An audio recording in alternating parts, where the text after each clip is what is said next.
Welcome to the Halligans and Half Wheel Podcast, presented by Box 1971, where we're changing the culture of the fire service one fireman at a time. Well, thank you, Matt Perino, for that great introduction. This is the Halligans and Half Wheels Podcast, brought to you by Box 1971, where we're changing the culture of the fire service one fireman at a time. In the Fueled by Milwaukee studios, remember, Milwaukee, nothing but heavy duty. Joined by a loyal sidekick and buddy, Big John. How are you this morning, sir? Howdy doody, sir. How's everything with you, bud? Oh, we're living day by day. Day by day? Yeah. Yeah, this'll be a good way to kick off the spring right here with this podcast. We are joined in the studio by our first return guest ever in the Halligans and Half Wheels podcast history. You should do the applause. You want to do the applause? Yeah. All right. So, ladies and gentlemen, without further ado, Chief Stephen Lovette. Yeah, we love you. How are you, Skippy? I am doing well this morning. I noticed a little snow on the roadway coming in this morning. Temperatures are real good. Got a great cup of coffee. Not bad. Life is good. Life is good. Well, we didn't really talk the last time you were on. We kind of talked about leadership, and we had your daughter on, and we talked about some things, but we really didn't talk about how you grew up in the fire service, where you grew up, how you did things, where you got your start. And I kind of want to start with that, and then what we want to do is, we've talked offline about this, what your current role is now and how it affects leadership and how you see things going in the future and what you're doing at your agency to try to better things. So that's kind of the roadmap we're going to follow for this. But how's things been with you? We haven't seen each other in a while. I'm doing well. You look great. I'm 58 years old. Mustache looks solid. Mustache game is very strong. Living in Randolph County. All right. Which is a change. Sure. From that of Sampson and Rowan, where I grew up. I'm enjoying life. You're married? I am married. Michelle and I have developed a great relationship. I've got a good, strong household. I'm very fortunate and blessed that the good Lord put a woman in my life that supports me. And probably better than you deserve. Yes, blessed more than I deserve. She endures.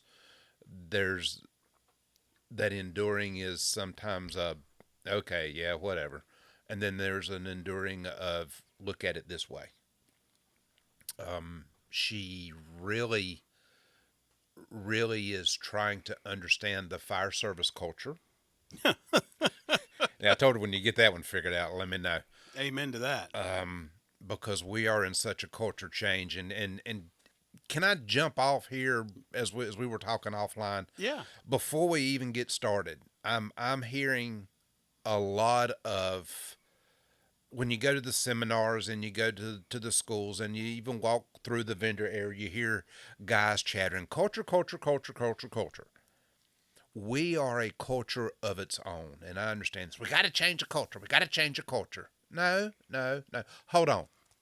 You sit back, and if there are chiefs and assistant chiefs and baby chiefs and company officers, junior officers, guys that want to be officers, the next generation of the fire service, and I'll hit that in a little bit, we collectively have to remember an acronym, 3 little letters, and it's WTF.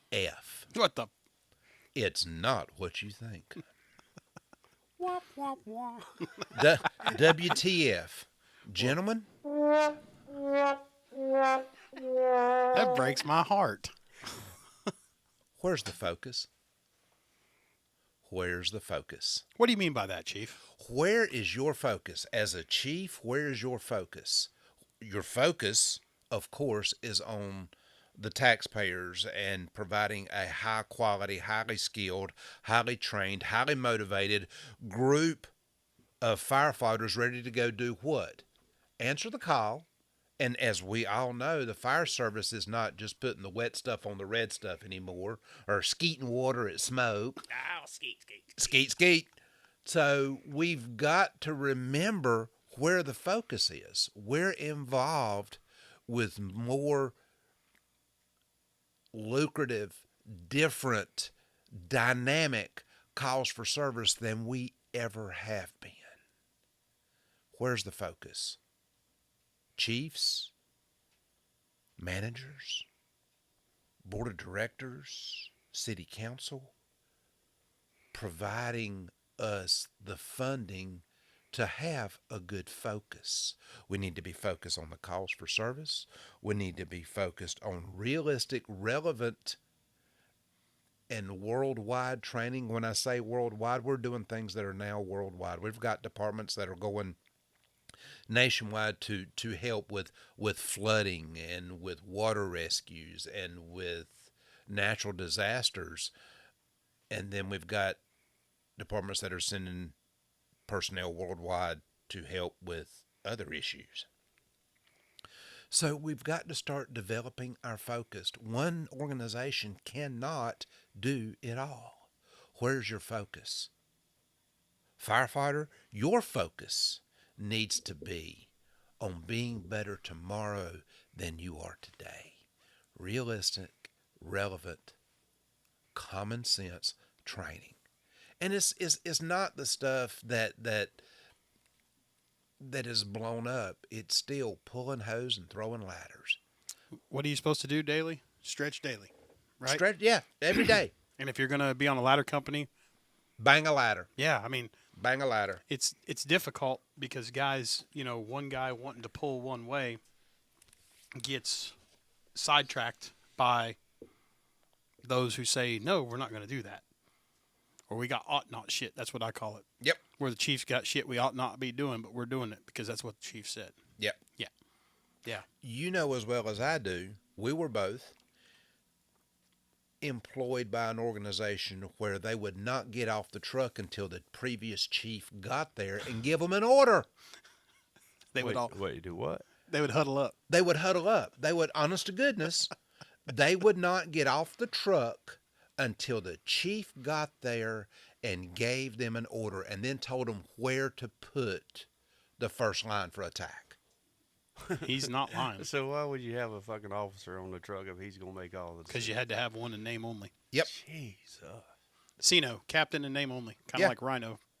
And when I took those captains off the truck and put them in a shift commander's vehicle and said, "You're now responsible for both stations. You're my shift commander. Mm-hmm. You're now a manager. You're a company level officer, but you're a manager. Let's put all the extrication equipment on the truck, because if we have an extrication, I want you there. Mm-hmm. I want you running ahead of engine and ladder and tanker, because I want you to get there and make decisions and start calling shots initially." Right. But prior to me arriving, that captain would not get off the truck. And all three captains told me that. He's not lying. Wow. That's the job that we're in. I mean, this is just a few years removed from that too. Yeah. Yeah, this is just a few years removed from that situation. That is crazy to me. Even the mentality of that doesn't make any sense. It's called control. Control. There's too much of that in the fire service. You're right. WTF? Where's the focus? Where's the focus? Well, do you think that the focus has become? We were on a live the other night about with JP, the passionate leader. Mm-hmm. Every Sunday night at 8, I'll give JP a little shout out here. Sunday night at 8 on the old TikTok, or Tic Tac as John calls it. Tic Tac. It's a firehouse roundtable, kind of like what we're doing now, but there's a panel of people, and then people can spit off questions, or he's got a wheel of death that I call it, that will give you questions, and you kind of kick them back and forth to each other, and there's varying opinions, which is awesome because you get people from all over the United States talking about the job. But where he's at and what he's doing, he's approaching things kind of the same way you are without the WTF, right? Mm-hmm. Like, where's the focus? But we got into a discussion last night about, we're running all these EMS calls that are ought not calls. We ought not be there. Or we're running a water heater problem, or we're running a garbage disposal problem. And we're not focused in on the job per se. We are focused in on customer service, which I'm all for. But there's a point where does the balance, where do the scales of justice meet? Even a large big box store, super chain, has a grocery store and automotive in it, they have a line where it comes to customer service. You can abuse that aspect of customer service. Now, Chief Brincini did an incredible job. I've read the book. I agree 100%. We take care of people. That's our job. That's right. We are to take care of people. But when we go into a CO alarm and tell somebody that you think it's the flux capacitor, are we doing that customer justice? I mean, you know exactly what I'm talking about. I do. I'm not opposed to helping people. No. I'm not opposed, but there's a point where you're just like, what are we doing? Yeah. Where did we lose our way from being a fire department that responded to fires? Then it became we responded to wrecks, and then it became hazmat, and then it became TR, and then it became ag rescue, and then it became Confined space. and then the list keeps going on and on. Now you got paramedic engines, and don't even get me started on that because I don't think you could be great at both. No. I think you could be mediocre at both, but I don't think you can be great at both. Proficient. Correct. Proficient. Because you don't have enough reps. No. You're either on the box or you're on a piece of fire equipment. The only way that I could even see that working is if you've got employees that are both, and they take time off the box and back on the engine. And they have the opportunity to give quality time to both trades in our craft. Now, you're a chief officer. How are you going to manage that? That's questionable. That's questionable. But there are other things medics can do on the fire scene if they're properly trained. Agreed. They can run your manpower pool. How do you feel about people being firemen at 1 minute that can't cut the mustard, and then being on the EMS side the next, and still having a job, but then still having to pull some fire duty like what you just said? I think as long as we give, and we're going to take the WTF aspect and move it forward. Did they know what they were getting into? Were there standards and expectations given to them on day one?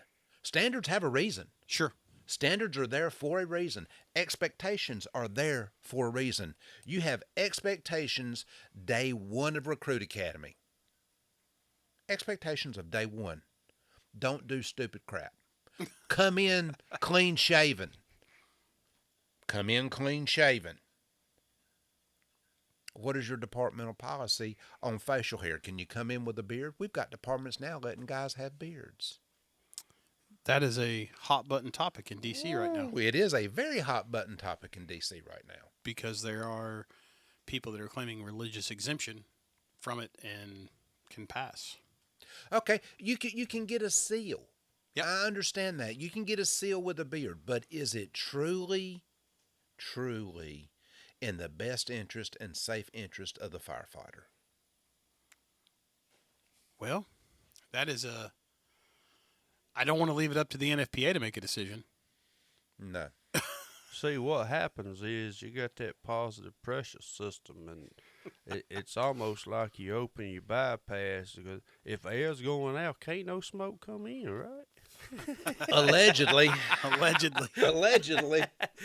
What To be fair. that old boy tell you the other night on TikTok? What did he tell you that you should read Audible books? Yeah, I should read audiobooks. I got a face made for radio. I completely understand. I understand. So let's push pause on this because this is going to get deep here. Where'd you grow up? Rowan County, North Carolina, home of Salisbury. For those that don't know, that's the home of Food Line And Cheerwine. and Cheerwine. Most people don't know what Cheerwine is. That's Boy, sad. they're missing out. That's Thank sad. you. They got a whole festival for a damn soft drink. Yes, sir. My mom retired from Cheerwine. Really? When it was originally owned by the Peelers and the Richies. Wow. Oh, yes, she retired. I remember it very well as a child growing up. Oh, yeah. Did you have pack of nabs and some Cheerwine? Yeah, what's your point? Square meal. Come on now. What's your point? Your daddy was a state highway patrolman? My dad was retired from highway patrol, and after his retirement, got into manufactured housing. He supplied furniture for manufactured housing. In September of 1977, I remember it well, two guys from our local volunteer department were riding around on a Willis brush truck Jeep. Hell yeah. Yeah. Open cab, baby. Breeze blowing in your hair. Thank you. But Chiefs love it. You ain't got no hair. Because it all blowed off. That's right. They come by and they were passing out applications for the local volunteer fire department. And Dad was looking for a way to give back to the community. And okay, I said, Pop, let's look at this thing. You have he brought me up in a house. I was brought up in a household where you had a community heart. And it's not the aspect of a village raising a child, though if I screwed up as a kid, the Johnsons that lived on one side and the Grahams that lived on the other, either one of them would wear me out just as good as my dad would.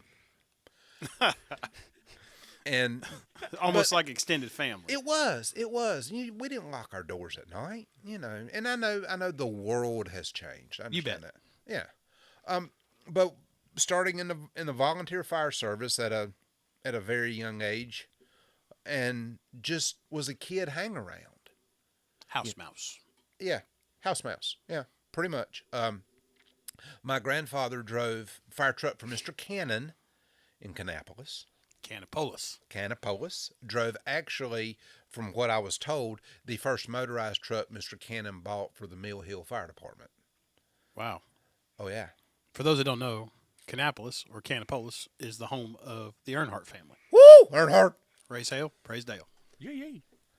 And Tracy Weinkoff is now the chief with Kannapolis Fire. Is a good friend of mine. They're growing. They are, boy. Man, they're growing. Them and Concord both are just heck yeah, like on rails, just growing. You see them all the time. I wouldn't want that stretch of 85 either to cover. What a terrible stretch of road. Those people just fly like it's the Autobahn. No, it's like the backstretch of Talladega. I've seen cars upside down there. Good.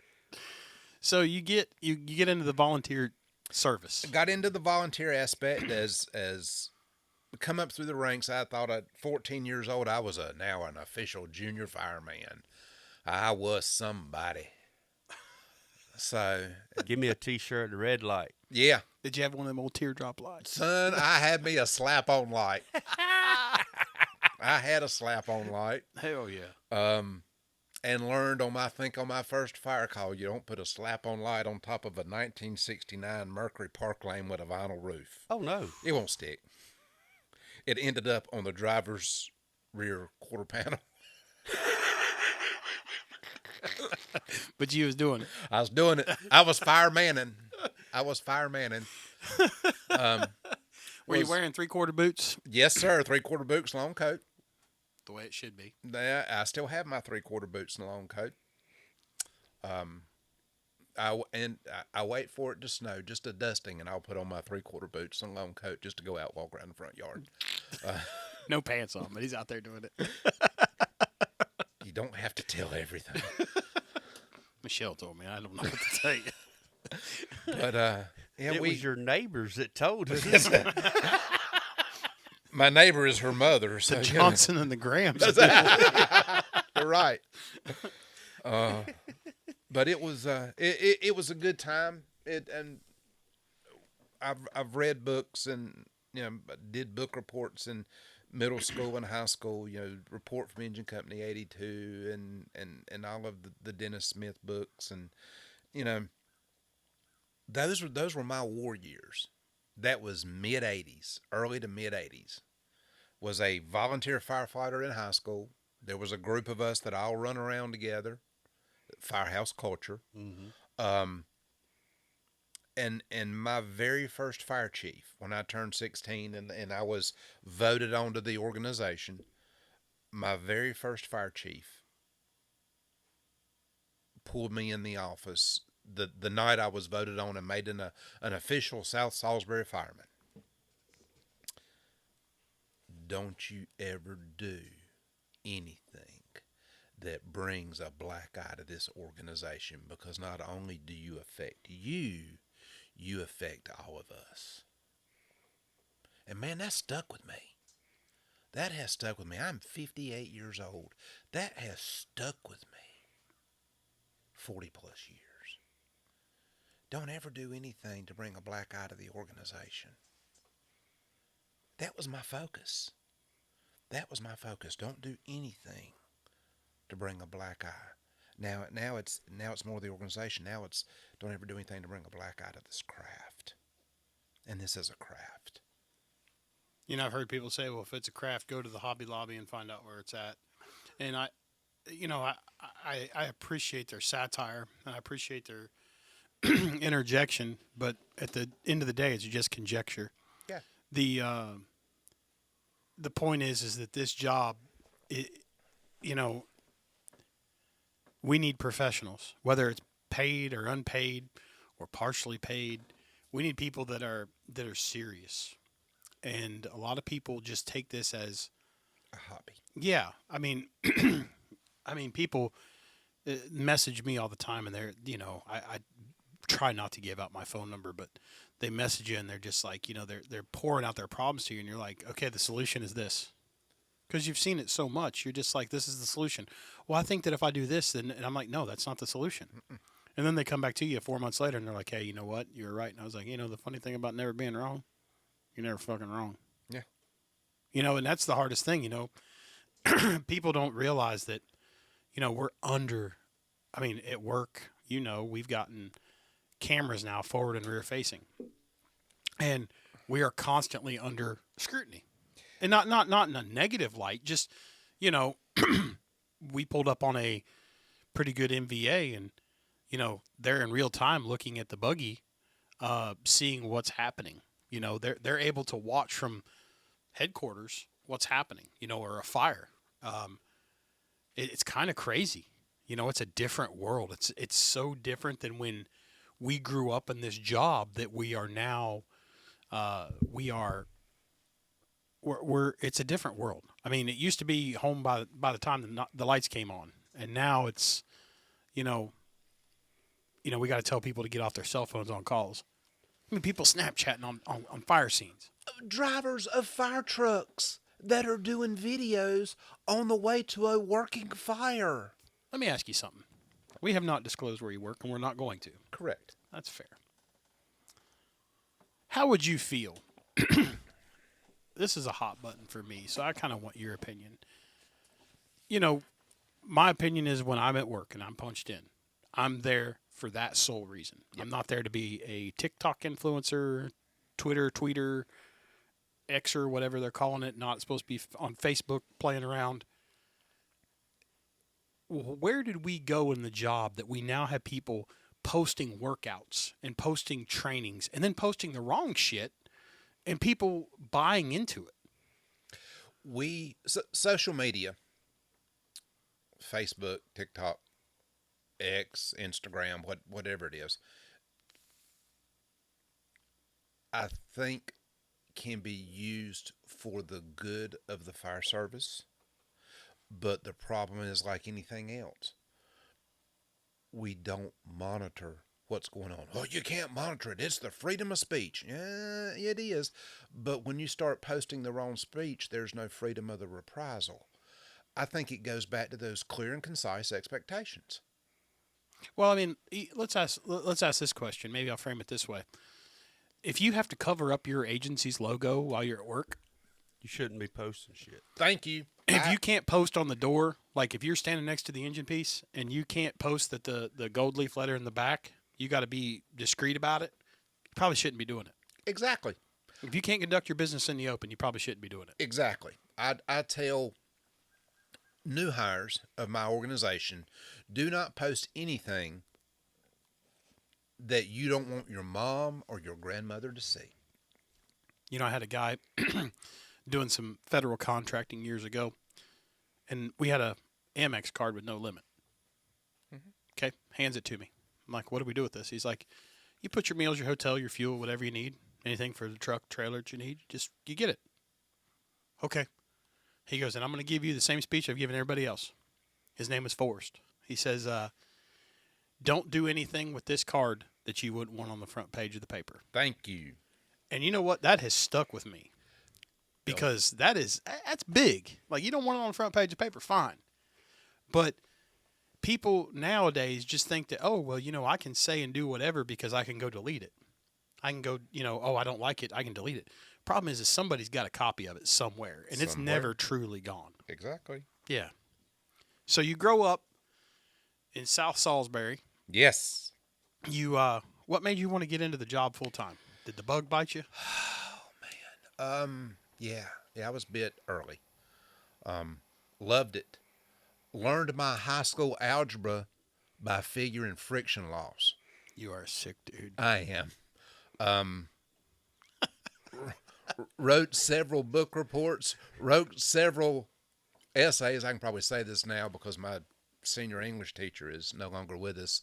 Fabricated a whole great big fire and based it off the Chicago fire. Just BS. Was that Mrs. O'Leary's cow? Oh, yeah. And the cow was an arsonist. I'm convinced. The cow was an arsonist. But, yeah, I got bit early, went to work at the county seat in Rowan County in 1986 as a career fireman. Shit. Yeah. We was 6 years old. I was still playing with IG Joes. Your family couldn't afford the G.I. Joe, so they got the knockoff version, the IG Joe. It didn't have a kung fu grip. Never mind. There'll be an NDA just signed on that one. That's all right. It'll be okay. I did. I got bit by the bug early. Bounced around a little bit. Did a little stint as a communicator in Rowan County. Was one of the first 8 original 911 communicators in Rowan County. I had a good time with it. I'll say at most every organization I've ever worked. I'll say every organization I've ever worked. There are good days and bad days. I had a good time. Yeah. I had fun. And I think we've allowed some folks, the purists in the craft, we've allowed the fun to be taken away from the craft. This is the best job in the world. We preach that. We've got T-shirts that say this is the best job in the world. Riding the back step, It's the best job on earth. It's the best job. I don't give a shit what. Well, there's one job that's better than riding the back step. Driving. Nah. Nah. Well, driving, yes, but you don't have any brake pedals or gas pedal. Tillering's the best job. You get in that tiller bucket. That's the gas shaft. That's the timeout box. Yeah, as it's called. I'll take it. Put me in timeout. I think You're telling me all I got to do is watch the lefts and the rights and keep the light in the middle? Son, sign me up. Sign me up. that is a very, having had the opportunity to do that is a rush. You're right, it is a rush. I love the tiller box. Even going to the grocery store can be fun. It can. I mean, when you can take up 4 lanes of traffic. Yeah, you crab that thing just out. looks cool. It's It fun. is. It's a cool feeling. It is. Didn't you get the tiller at Hilton Head? I did. Yeah. You got did. the tiller just a little bit. Yeah. Yeah. Made one lap. Yeah. Not me. I was scared, man. Oh, yeah. I was scared. You ain't got no control. Jeremy's like, hey, you got this. You got this. And I was like, that's a big-ass truck for me to fuck up. That's an expensive truck for me to fuck up. If I remember right, they took you around the burn tower They did. and then around the big loop that they have. That's right. And it was tight. And there was a propane cylinder down on the end that somebody got close to. I can't remember who it was. Somebody got close to it. Liable been me. Chief, I do have to piggyback on what you said. Do you think? I think as the culture has changed, it's also because of HR. We have allowed. Oh. So we were talking about how Skippy grew up. Now we're gonna go on from fabricated book reports to HR. Here we go. Thank you. HR. We've allowed. Caesar said it best. The first thing we do is kill all the attorneys. We can't be adults anymore. Right. Dan Peters told me and taught me don't do anything to bring a black eye to this organization. At 16 years old, Man, did that prevent me from doing a lot of things that I shouldn't have been doing? Absolutely. Yeah, absolutely. I'm not going to bring because it would put it where? Front page. Yep.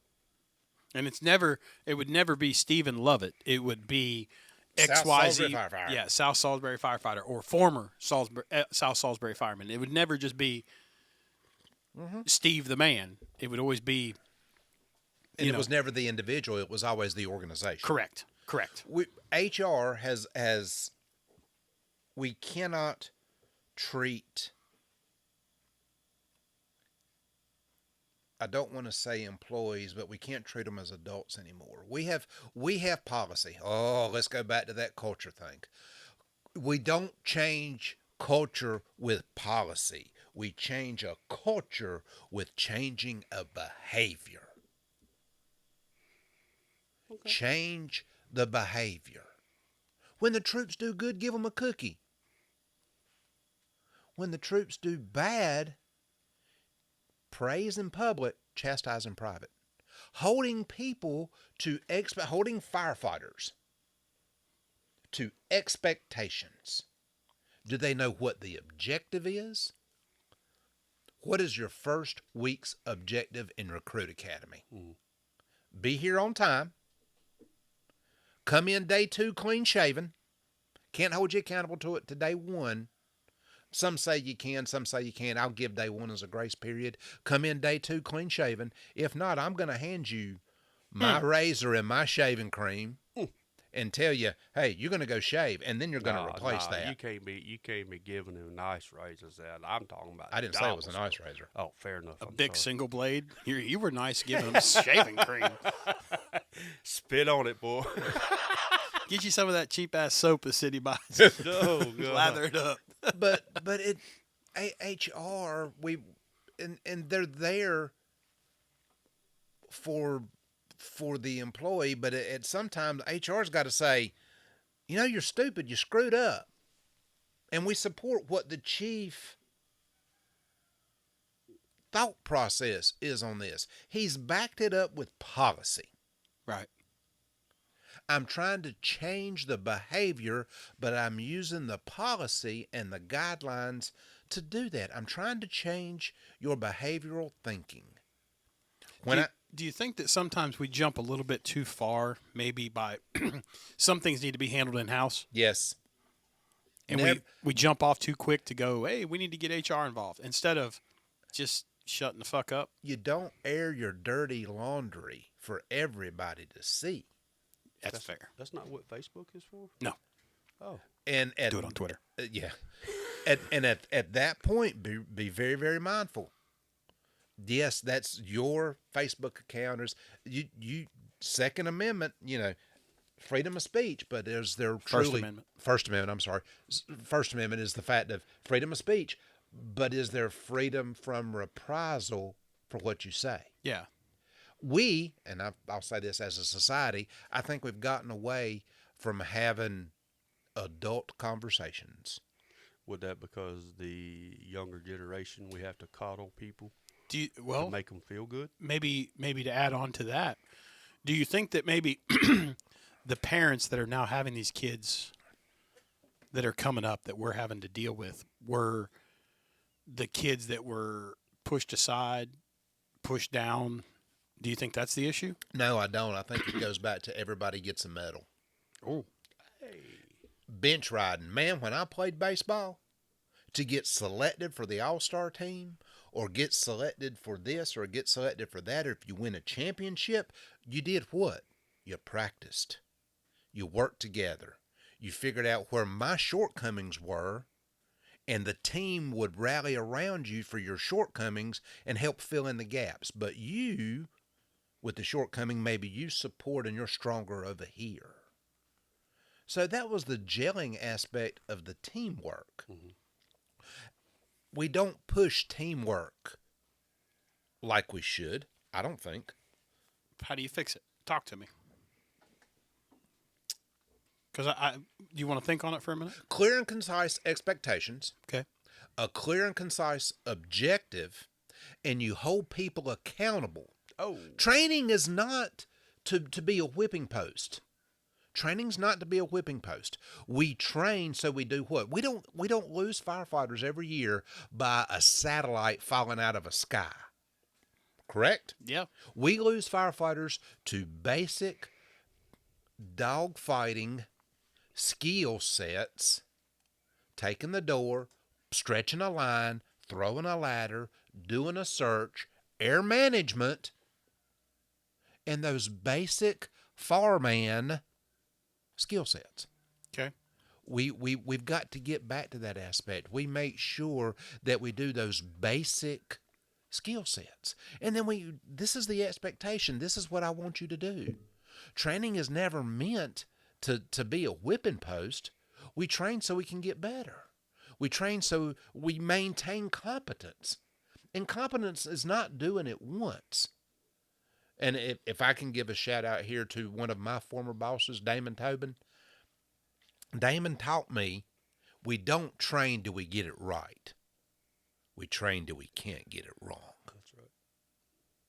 And he taught me that. At 3 o'clock in the morning, I am not the sharpest tool in the toolbox. I know that.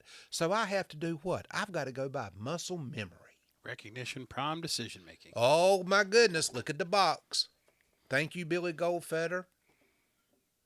I was trying to find out how many civilian fires we've had last year, and the website's down for, imagine that, the government website's down, to figure out how many fire deaths we had for civilians. But there are fires you know of where incident commanders have not sent people in, and the victim was on the phone. I mean, those things really happen. Like, this is not utopia. No. And things happen. You're delayed by a train. You get into a wreck. Something happens. I mean, there's a myriad of things that can happen between the time the bell hits to the time you're actually on scene. But the focus, I agree with you that we need to find out what our purpose is, but it doesn't need to be a soliloquy of words on a mission statement that says, you know, we just need to be able to do our jobs. And I think that's part of the issue is we've got a lot of administrators now that would rather tout degrees than actual work. They've got more degrees than they've been to fires. Mm-hmm. Mm-hmm. And I think that is a huge disconnect, that we have people that are commanding fire departments because they're a good budget person, or they're a good policy writer, or they're a good... Are they a good policy writer? Does that policy truly make sense? Is it common sense? Is it applicable? Sure. And policy is what? It's a living, breathing document. I can have 17 3-ring binders full of policies, and if they're not able to be flexible, because I'm asking that company officer to do what when he hits the fire ground? Think. Right. If that policy pigeon-toes him so much that he can't think, should I have to tell you to pull an 1 3/4 line on a house fire? That's better than when you said pull 1.5 inches with a fog nozzle. That's true. Or a booster line. I've seen that too. Exactly. We've seen that. But if there's enough fire blowing out 2 or 3 windows, do you really need that 1 3/4 line or that 1.5 inch line? So what's wrong with pulling the 1.5 inches? It's heavy. Got to pack it back. I mean, those are things I hear. It's heavy. You can't maneuver it. No, that's technique. That's the reason you go to the training center or the parking lot and you pull a 2.5 and you learn how to handle it. You learn how to move it. Well, that's not popular. I don't care what's popular. I'm wanting to do the job the best of the ability of the crew given to me. And I, as a company officer, I look at each member of the crew and see where their strengths and their weaknesses are. You're right. Okay? As a young fireman coming up, my weaknesses was ladder work. I didn't like ladders. Oh, you just got a fear of heights. It's not necessarily the fear of heights. I didn't trust myself on it because I wasn't trained extensively on it. Until, guess what? I was assigned to the truck company. And then all of a sudden you love ladder work. Yeah. You know, there's something to be said about, you know, taking a Halligan and raking shingles and popping a hole in a roof. You know, the conversation about a sledgehammer and a flathead axe doing ventilation work. The sledgehammer will teach you that ventilation hole just don't have to be pretty. It's just got to be what? Functional. That's right. Functional. So we go into that and understanding that there's those whole aspects of doing good work. You've got guys, we have guys that are not strong or competent in each suit of the profession. So how do we make them competent? We teach. We mentor. Here we go. There's that M word. We mentor.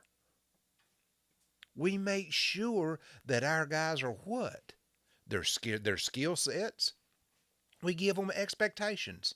You don't expect somebody to climb the 110-foot stick right off the bat. Right. You get them on the 14-foot roof. Now we're going to feel comfortable with that. Now we're going with the 24-foot extension. Okay? Then we're going to go from the 24-foot extension to the 35-foot extension. And now let's even go with a 40-foot banger ladder. Now we'll go from the 40-foot banger ladder, let's go to 50 feet up an aerial. Now let's go 75 feet up an aerial. Now let's go 85 feet up an aerial. It's all progression.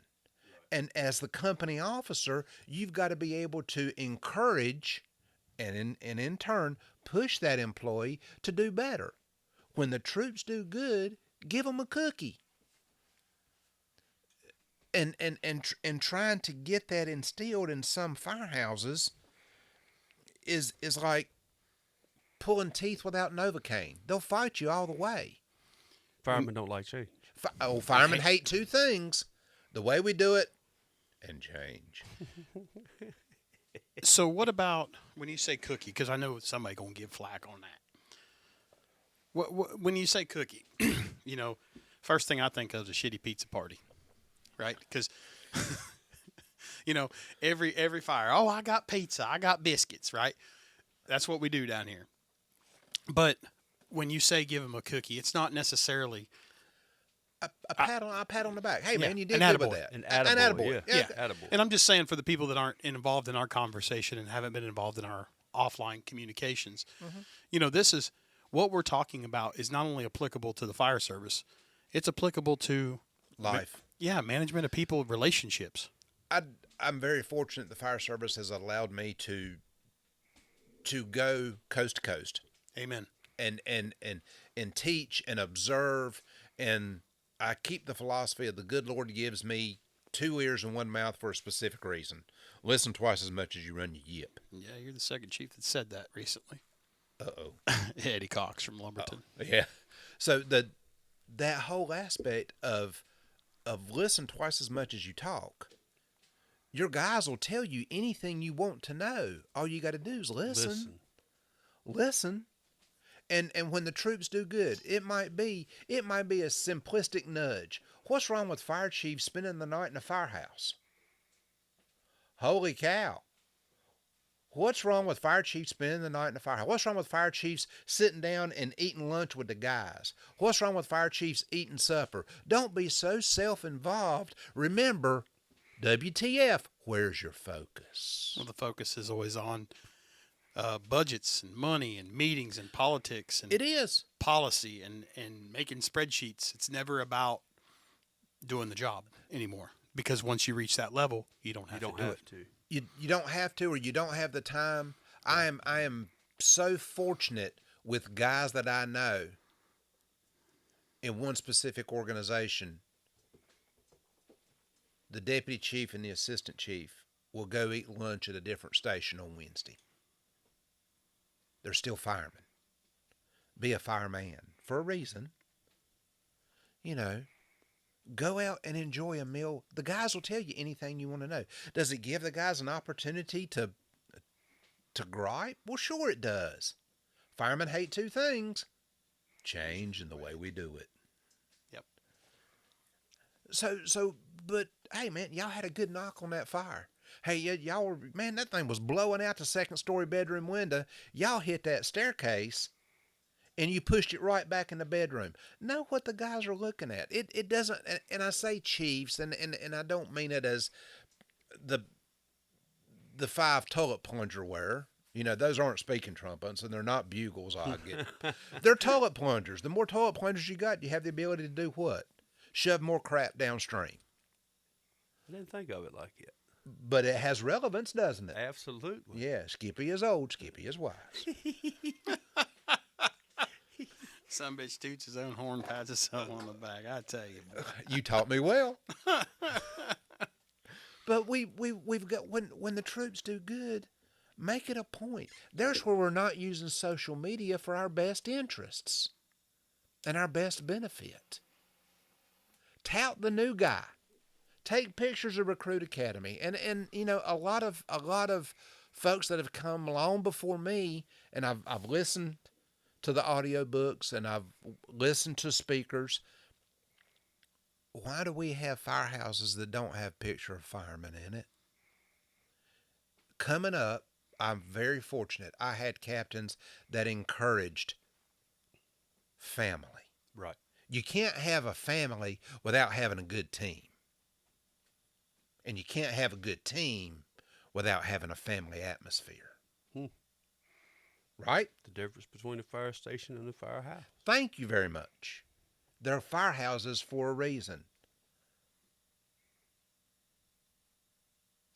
I've out of my own pocket, to create a family environment, when a new child is born, I bought the child a savings bond. Wow. And give it to the mom and the dad. Hey, and the dad's, he's more than an employee. Mm-hmm. Oh, he's a brother. We're the world's largest brotherhood. Well, we need to start acting like it. Fact. Facts. It's that word's thrown around way too many times. Like loose change out of your pocket. Why do you think that is? Is that a competence? Competency? No. Is it a? I guess, is that a crutch for us to make us feel good, right? Especially like Phil always talks about. He talks about the thin blue line, thin red line. Nobody ever explained to us really what that was. It just kind of came out of nowhere, and there it is. Mm-hmm. I think that when we get into the aspect of the brotherhood, we're supposed to be brothers. We're supposed to be a tight-knit family. We're supposed to celebrate birthdays. We're supposed to celebrate when one of our children get married. Right. We're supposed to celebrate when one of us get married. Those are the things that we're supposed to be a family. We're supposed to have, when the retirees come by the station, listen to them. And Lasky says it best. You're going to have to listen to the same stories over and over again. Buy their lunch. Tell them to sit down and eat a grilled cheese sandwich and a bowl of tomato soup with you. Invite your local retirees by. Mm-hmm. Are we taking enough time to listen to what the retirees have to say, especially those in organizations where there are nuances downtown? Do we take what that retiree says? And a lot of organizations have the great aspect of, we've got retiree dinners and we give retirees a gift and we'll do this. Sit the retiree down and do this with them. Talk to them. Videotape them, because that retiree probably knows more about the downtown area and the slips, trips, hazards, falls, and areas in downtown that'll get a firefighter killed. Right. So give that a retiree an opportunity to provide a legacy. But what if I'll say the culture nowadays, where the retirees don't want to come? Why? They put their time in. It was just something they did. It was a job. You said something earlier about social media. I don't want to be on the social media. I don't need that. You know what I need? I need you to make sure that I have good equipment. Yep. If it's broke, I need you to fix it. Yep. If it's something real, then be there. Provide what you need to do. Make sure the paychecks don't bounce. Be a good fiscal officer. I don't need you patting me on the back. Now, is it nice when you come up to me on a fire and you say, "Hey, good job"? Yeah, that's great. I ain't bitching, but I don't need to be on social media for it. I don't need that clicks and I don't need that affirmation as a person. But a lot of our younger generation, I won't say they need it. That's their cookie. Where in our generation, we could have that cookie as a pat on the back on a job, going, man, you made a hit. That was good. That was a good hit. Man, I saw that. That was a good hit. Or I saw how you handled the tiller truck. Man, to be driving a tiller truck the first time, you did it like a champ. I'm proud of you. Right. Your training paid off. Our objectives. We all met our objective. Oh, it's relevance. Right. Job relevance. That was the gospel choir of angels. Well, I mean, it makes sense, and it makes you wonder, like, where did we lose our focus? Where did it go? In your opinion, I mean, you've been around a while. Yeah, okay. Getting old. Yeah, I'm old. I think we lost our focus when we started allowing HR to get in. And I'm not saying HR is all bad. I think they have their place. I think managers have their place. When you've got city managers and you've got city council folks and those that are not even involved with the city that are doing under the table things. Nefarious acts. Okay, let's call it that. I can't spell nefarious or ferret, so, you know. Razor. When you've got people that are involved in those things and they're not being put in their place, and they should know their role. Do they know their boundaries of the path that they're on? That city council person or that person on the outside of council that's got their bended ear that's in their pocket that thinks that they can do this a little bit better, you know, just know your place, know your role.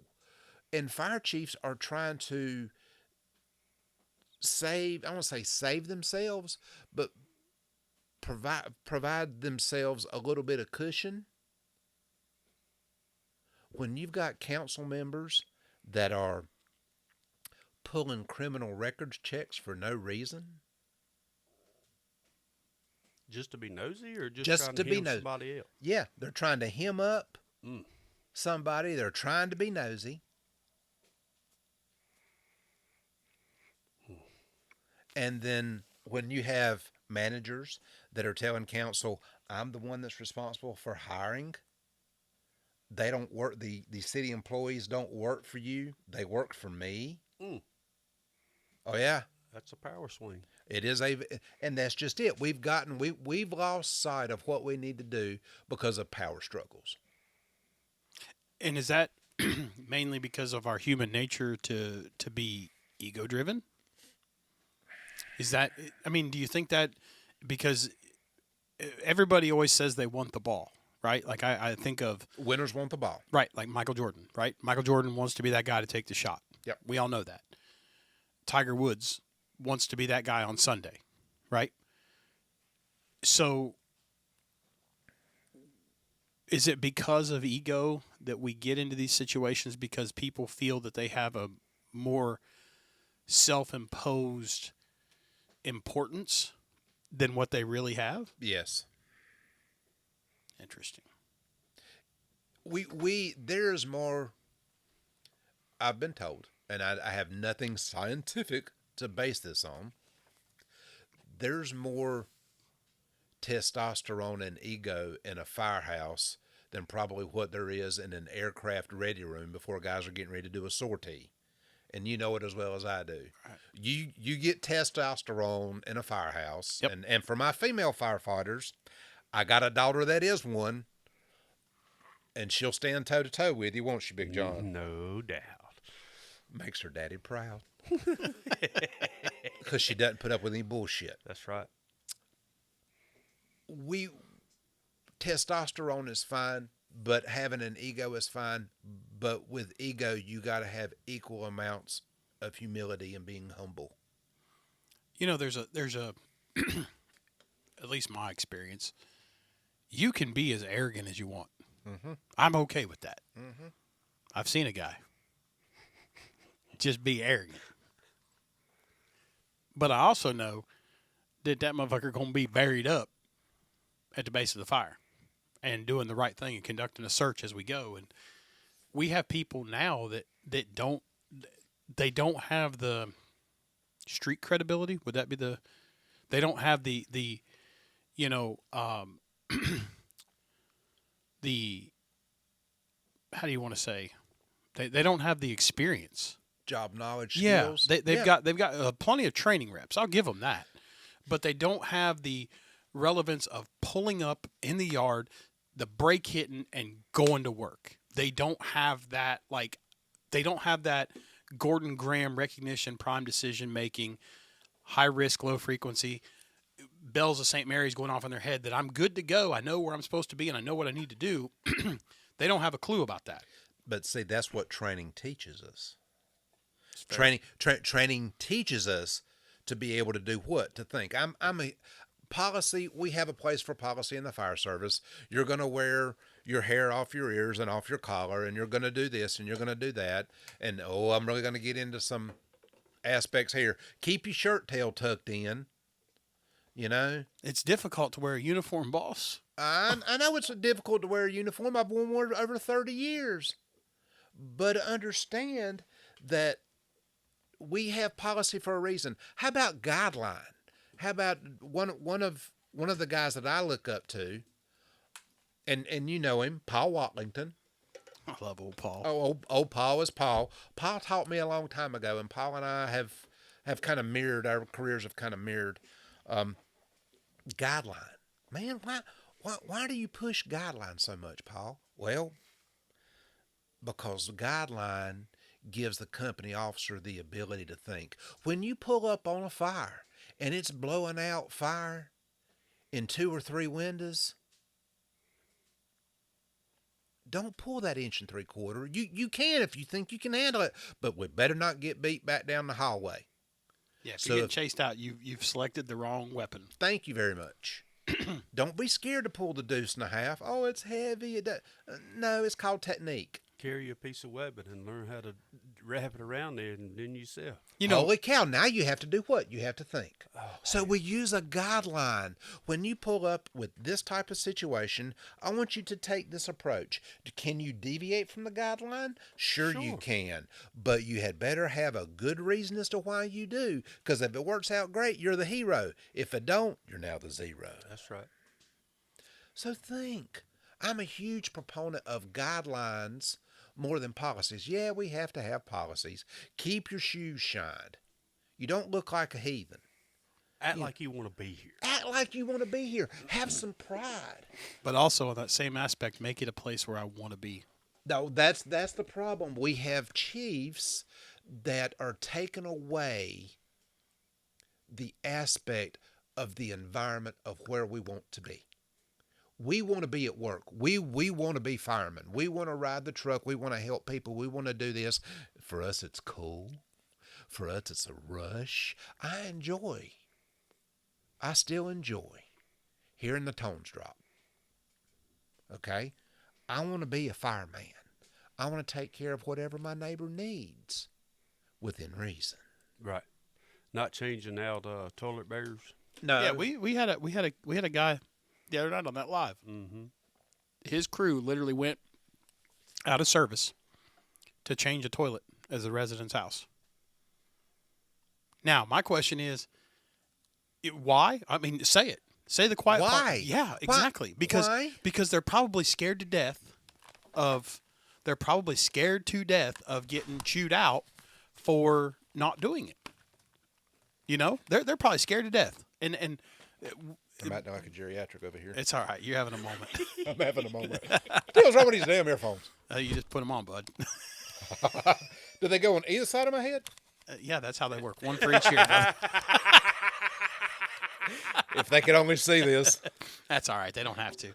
There's plenty of video podcasts out there. We have people that tell us we love listening to it. We love listening to what you guys do because I can drive and I can think about what you're saying. and if I want to watch it, then I I lose. And I'm like, I like that. Like we get a ton of comments on that stuff. So, um, I can't get down with. By the way, we were 8 minutes delayed to a wreck because we had everything strung out in this house doing not shit, right? And we're wax ringing something up, and I can't get there in my mind. But the same can go for an EMS call at a nursing home that is not an acute call. Now, remember, I was the one that fought that aspect of sending. And why are we sending an engine to a nursing home for a medical call? Do they not have trained medical staff? Well, what happens if they're having a cardiac arrest? Are these nurses not taught CPR every year? Do nursing homes not have AEDs? Even a hospice house has an AED. Yeah, but they were just breathing 10 minutes ago. That's true, they were. But what's the first word in all those places? Skilled nursing facility. Thank you. There's no skill. We've somehow allowed that to just happen. We've allowed our job to be abused where we're constantly running. I will tell you one program that I absolutely love is the community paramedic program. Mm-hmm. Because they try to take things off of the units responding. Like some people call to get their prescription refilled because we're an extension of social services. Mm-hmm. Social services are so much bureaucracy and everything else going on that they don't have the resources, so they end up dialing 911, and because we always come, guess what? We show up. Yeah. So your first day on the job. Oh, wow. You get hired first day. Let's talk about some fun shit. We've been deep for a while. Your first day. Tell me about it. What happens? Man. July 1986. Hot. God, was that hot? Bet you had a gray t-shirt. Yeah, we did have great t-shirts. Yes, we did. We had great t-shirts. Scared to death. Probably couldn't have got a straight pin up my backside with a sledgehammer. Did not know which way was up. Had great conversation with the assistant chief of the organization, and he gave me some ideas and some things that will benefit me, and to Rick Feshman, I'm still very much indebted to that. Well, we go in and we put gear on the truck, and I check out my Survive Air pack with a steel bottle. Surprise. You've got air. That was when men wore air packs because they were steel bottles. Yeah. They were heavy. Yes, they were. 18 years old, and I thought I had reached the epitome of what I wanted to do in life. Went out and run a couple of hose evolutions. This was after a month-long, maybe, recruit academy. And this is before the days of certification. A lot to be said for that.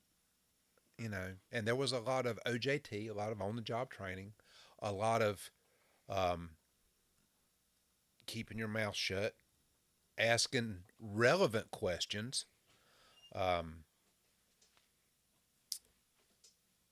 really that whole aspect of learning what firehouse life is going to be like. And it just, I was in awe, man, because I had done it a number of years as a volunteer. But now here I am a paid fireman. You're the man. I am the man. Can't tell you shit. No, sir. Not down at the Sonic. No, we didn't have the Sonic. We had barbecue joints in Salisbury where I grew up. I do remember my first day on the job. We took a run back down up to Main Street and coming back down Inner Street, and there was one specific restaurant that's no longer in play. It's not there anymore. But where was the place that Steve Lovette had to stop and lose his breakfast? Right there. Right there, where all of the administration ate breakfast on that morning. And, of course, they're all standing at their cars, and here I am, blowed over, and I'm throwing chunks and, Wow. I was 18 years old, and of course, being a farm boy, Mom has to get up and she does the scrambled eggs and the grits and the liver mush and a biscuit, and oh yeah, that was not nearly as good coming back I up ain't as seen it. John smile like that in a while. You're making me hungry over here. Boy. Shit. But it was a good time. I mean, it was a good time, and had a lot of fun doing it. The first day, it was cool. You know, we had a lot of fun. We were allowed to ask questions, and I had one of my first captains in Recruit Academy was Ernest McCrae. Bless his heart, bless his soul. Ernest just was an older, salty, tough. Ernest didn't tell you to drop a line. At the time, we was doing 2.5s, and if he want a line, he'd tell you scoop a loop. And he want 2 lines, he'd tell you scoop 2 of them loops. You know, and we're riding tailboard, so you hear this hollered at you outside the cab of those white Jayco trucks. Wow. Gas burners. Oh, yeah. Wow. Pass everything but a gas station. Exactly. Exactly. Do you miss that aspect of the job? Oh, God, yes. Because that was purity. That was purity. Remember that windshield that they had that had the aluminum frame and it had the 2 windows in the middle? Did you guys ever have those? No, we didn't. Oh, man. I remember my first engine had it. And we had those glass, like tempered glass that you could, you know, it was a windscreen. And that, I remember that. And I was like, what are we going to do when a coupling hits this thing? It shatters it to pieces. Sorry, I didn't mean to interrupt you. It just made me think of that. It just popped into my head. It was a blast. I mean, I still get that fire in my heart and in my soul that this is still the best job in the world. Having gone from every rank in a career organization, and there's no difference between the fire and the job, volunteering career, and I was like, there's volunteers, they're pancake flippers, or they're this, or they're that. There's no difference in when that person calls 911 because their house is on fire. They don't care if you're a career or volunteer. They want a well-trained, well-equipped organization to pull up to handle their need. Don't care about the name on the truck. They don't. From Acme Volunteer Fire and Rescue to Bumfuck. Egypt, East Cupcake? a piece of cupcake. Hornytown Fire Department, and yes, there is a Hornytown Fire Department in North Carolina. Beach. Oh, also- in North Carolina as well? Yes. There's a Climax in there. Climax. I had to drive through Climax coming here. Middlesex Fire Department. Sexy City. There you go. You know, we used to have we used to have Hornytown, High Point, and Climax, and friends of mine that live above the Mason-Dixon, I would take those 3 T-shirts and send them up there for their silent auctions, and they said those 3 T-shirts would sell for a lot of money as a bundle. Oh yeah, oh yeah. But people don't care what name's on the side. That's right. It can have, you know, whatever. They want somebody to handle their problem. That's the point, is we're supposed to be able to handle the problem. But I think we've gotten a little far away where we've got people that can't manage the problem. And we've got 20-year-olds riding in the front seat, you know, because it looks cool and I can talk on the radio and I can take a Snapchat and I can do this. And they don't realize the weight of what really is going on. They're clueless. Well, They don't know what they don't know. I was the same way. I was the same way. When I got the hat at my volunteer department, I thought I was hot shit. Yeah. I thought I was doing something, but I had no idea how to be a boss. No idea. You had the SOB part down. I am a son of well, I can't say my mama will come slap me. I'm mad at your sister. You let her know I'm yell at her too. Which, to be fair, I must have told her that I'd be coming up about 12 o'clock. It's at 9 o'clock. And she said she just going to have to make you some more because them right there ain't going to last. Yeah, she was supposed to bring me a treat. some haystacks. You ever had Oh those? my goodness! Butterscotch, With some yes. pretzels. Oh, boy. I was trying to get us hooked up, Chief, but My Chamberlain's. apologies. Chamberlain's. That's all I can say. Chamberlain's. Chamberlain's doing Chamberlain things. Tis what it is. Huh? Ain't what it ain't. Yeah, thank you. Well, so how long did it take you to promote to a boss? Like after you'd been there, you'd been there a while, right? Before you moved up. No, actually, I left my first organization, come to work in where I currently work now, and I went through the rank process: firefighter, firefighter 2, master firefighter, FEO, and that was about 7 years, 8 years before I was through a series of progression. Yeah. Being promoted till I become a driver, chauffeur. I like to refer to them as chauffeurs. Yeah. Not an engineer. We're not building shit. Thank you, or driving a train. Yep. And it was the aspect of I knew where I wanted to be, and the chauffeur position was just another step in the stepping stone. That's right. But be the best damn chauffeur you can be. And my first captain, after being promoted to chauffeur, he and I had a long talk my very first day, and expectations were set. I want to run the company as if he's still here. Mm-hmm. There were certain things he wanted done, and he wanted them done a particular way. And I was going to do my best to do them his way. Now, if I figured out a better way to do it, hey, Rick, let's sit down. Let's talk about this. Can we Open door. Open door. Sure. But now, remember, and you've heard me say this before. I've lived it. There you have. There's a definition to open door policy, and we have management that says, "Oh, I've got an open door policy." Do you really? Do you really? Is the open door policy guys can come in, stick their head in, they talk about hunting or fishing or doing this or racing or good coffee or a good cigar, you know? That's an open door policy.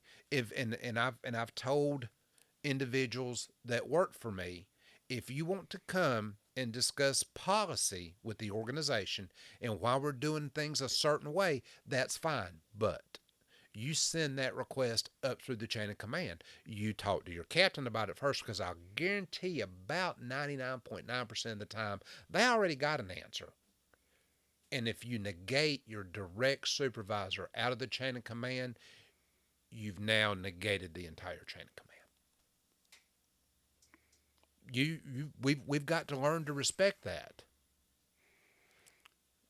So we can talk about anything. We can talk about why we lay 5-inch on working house fires.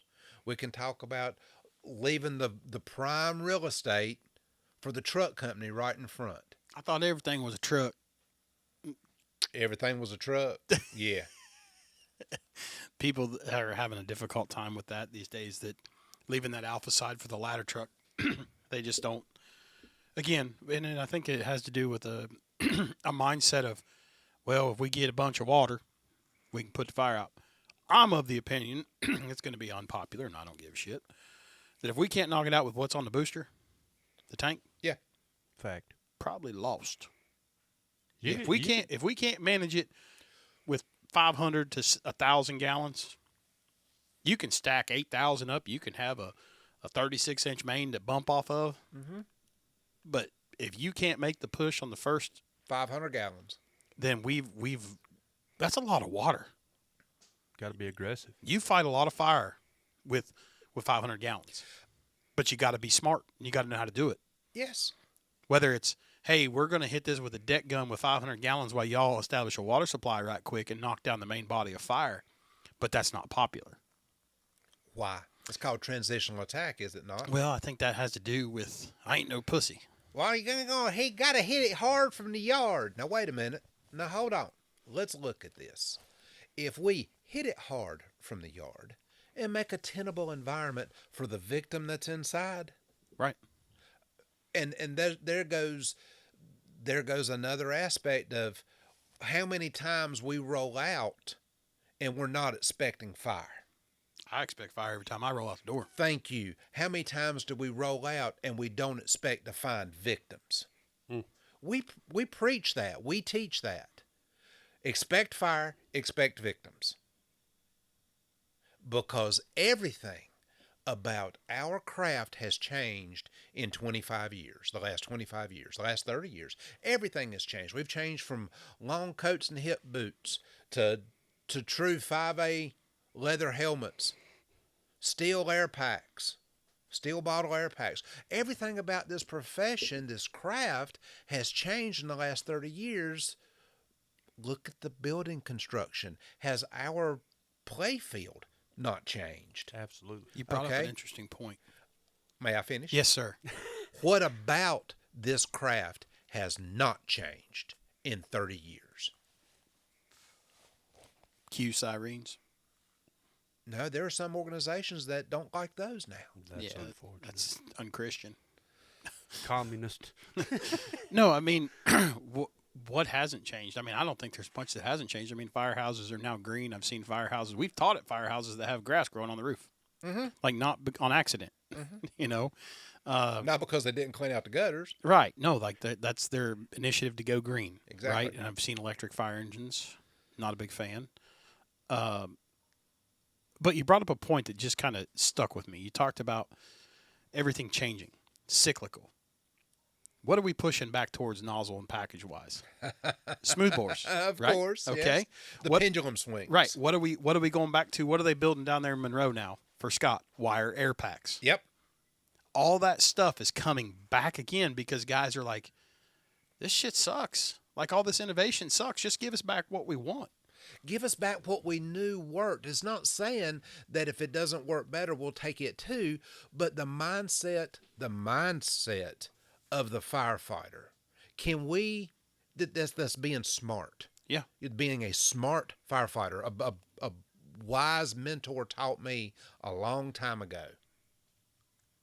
A smart firefighter, yeah, he's got that aspect of hows and whys, and he understands the hows and the whys. Right. How do we cut a vent hole? Oh, we bang a 24-foot extension ladder and throw up the roof ladder, and we sound out the roof rafters. And How many people don't know how to sound a roof? Thank you.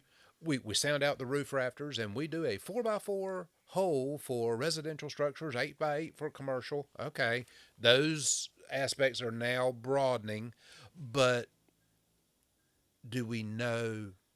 We know the hows. Do we truly know the whys? Why do we do it this way? That smart firefighter, he can take that how and put that knowledge, skill, and ability and put it into play. But does he know that why? Why do we cut that vent hole over the seat of the fire? Mm-hmm. Why do we take out that fire room window and use hydraulic ventilation? So we don't have to cut that vent, or maybe we don't have that luxury of having a vent group or having a vent team on top. You know? So we make sure that that smart firefighter can differentiate between the hows and the whys. Yeah. The ability to make a decision, but that comes from experience. Guidelines. Yeah, you got to have something Yes. to back up with. I mean, you got to have a playbook, right? Like you couldn't play in the NFL or college football without a playbook.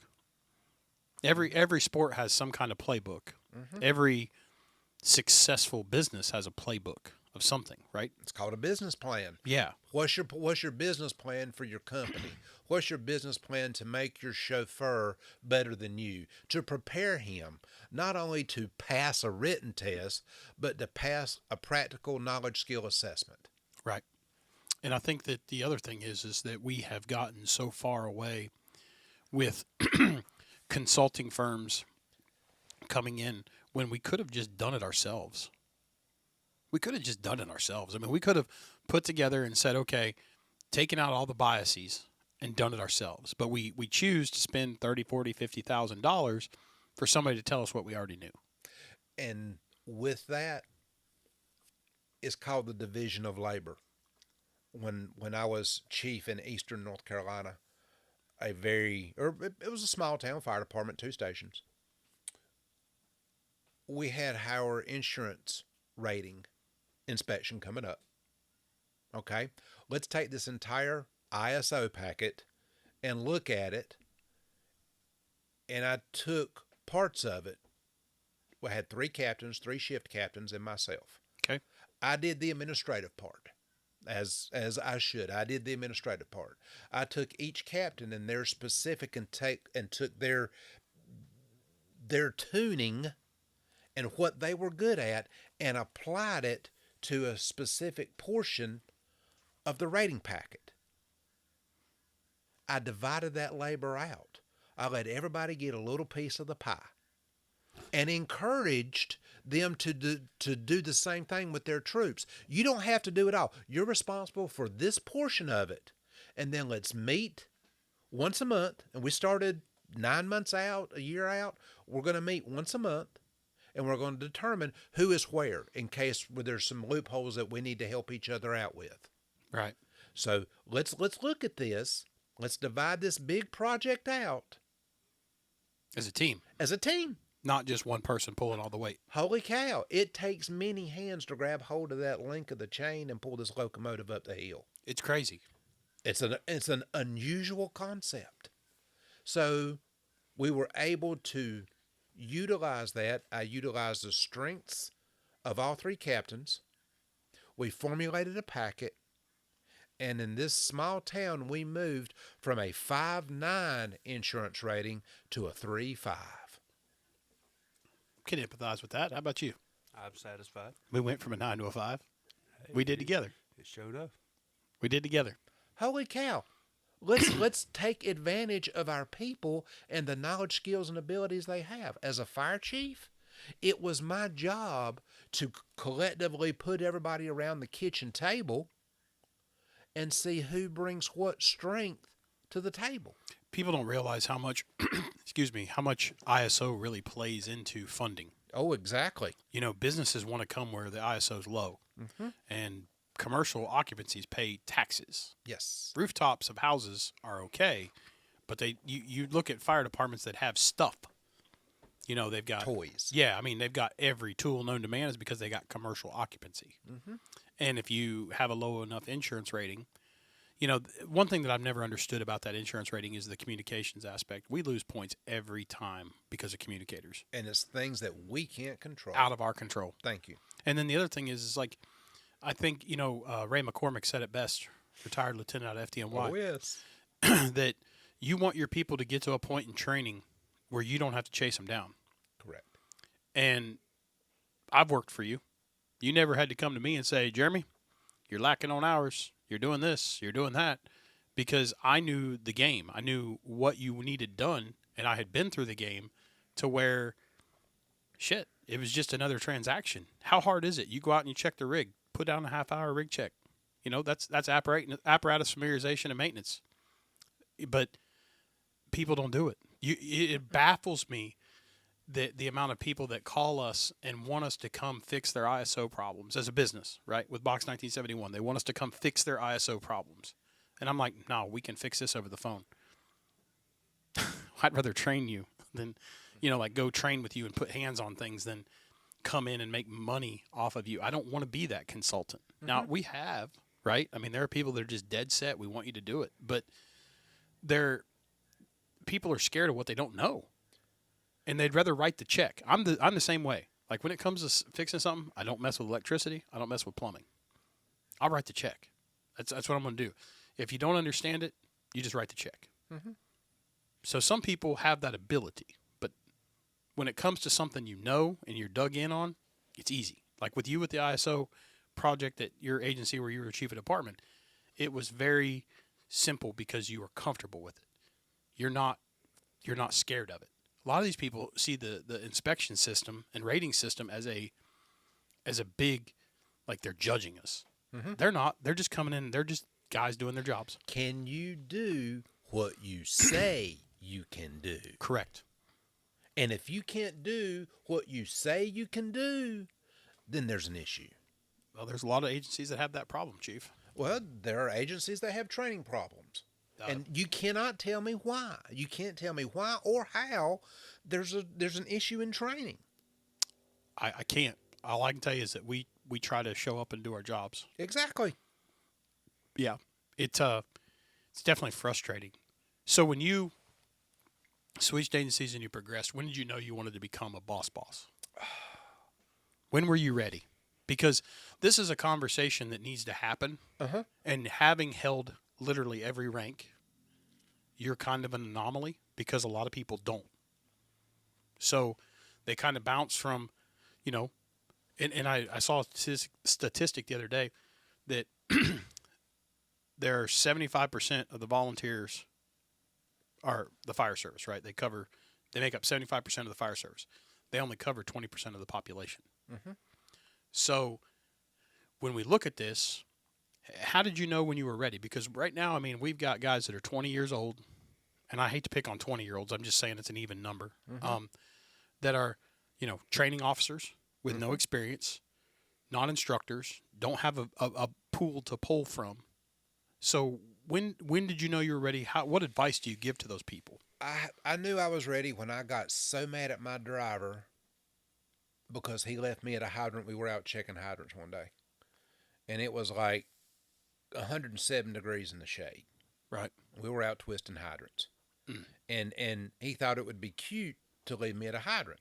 And then he left me at another one, and then he left me. And here I am carrying a leather line or a canvas lineman's bucket, and it's got stuff. We're checking hydrants. And that was when you met HR. No, HR didn't exist in the 80s.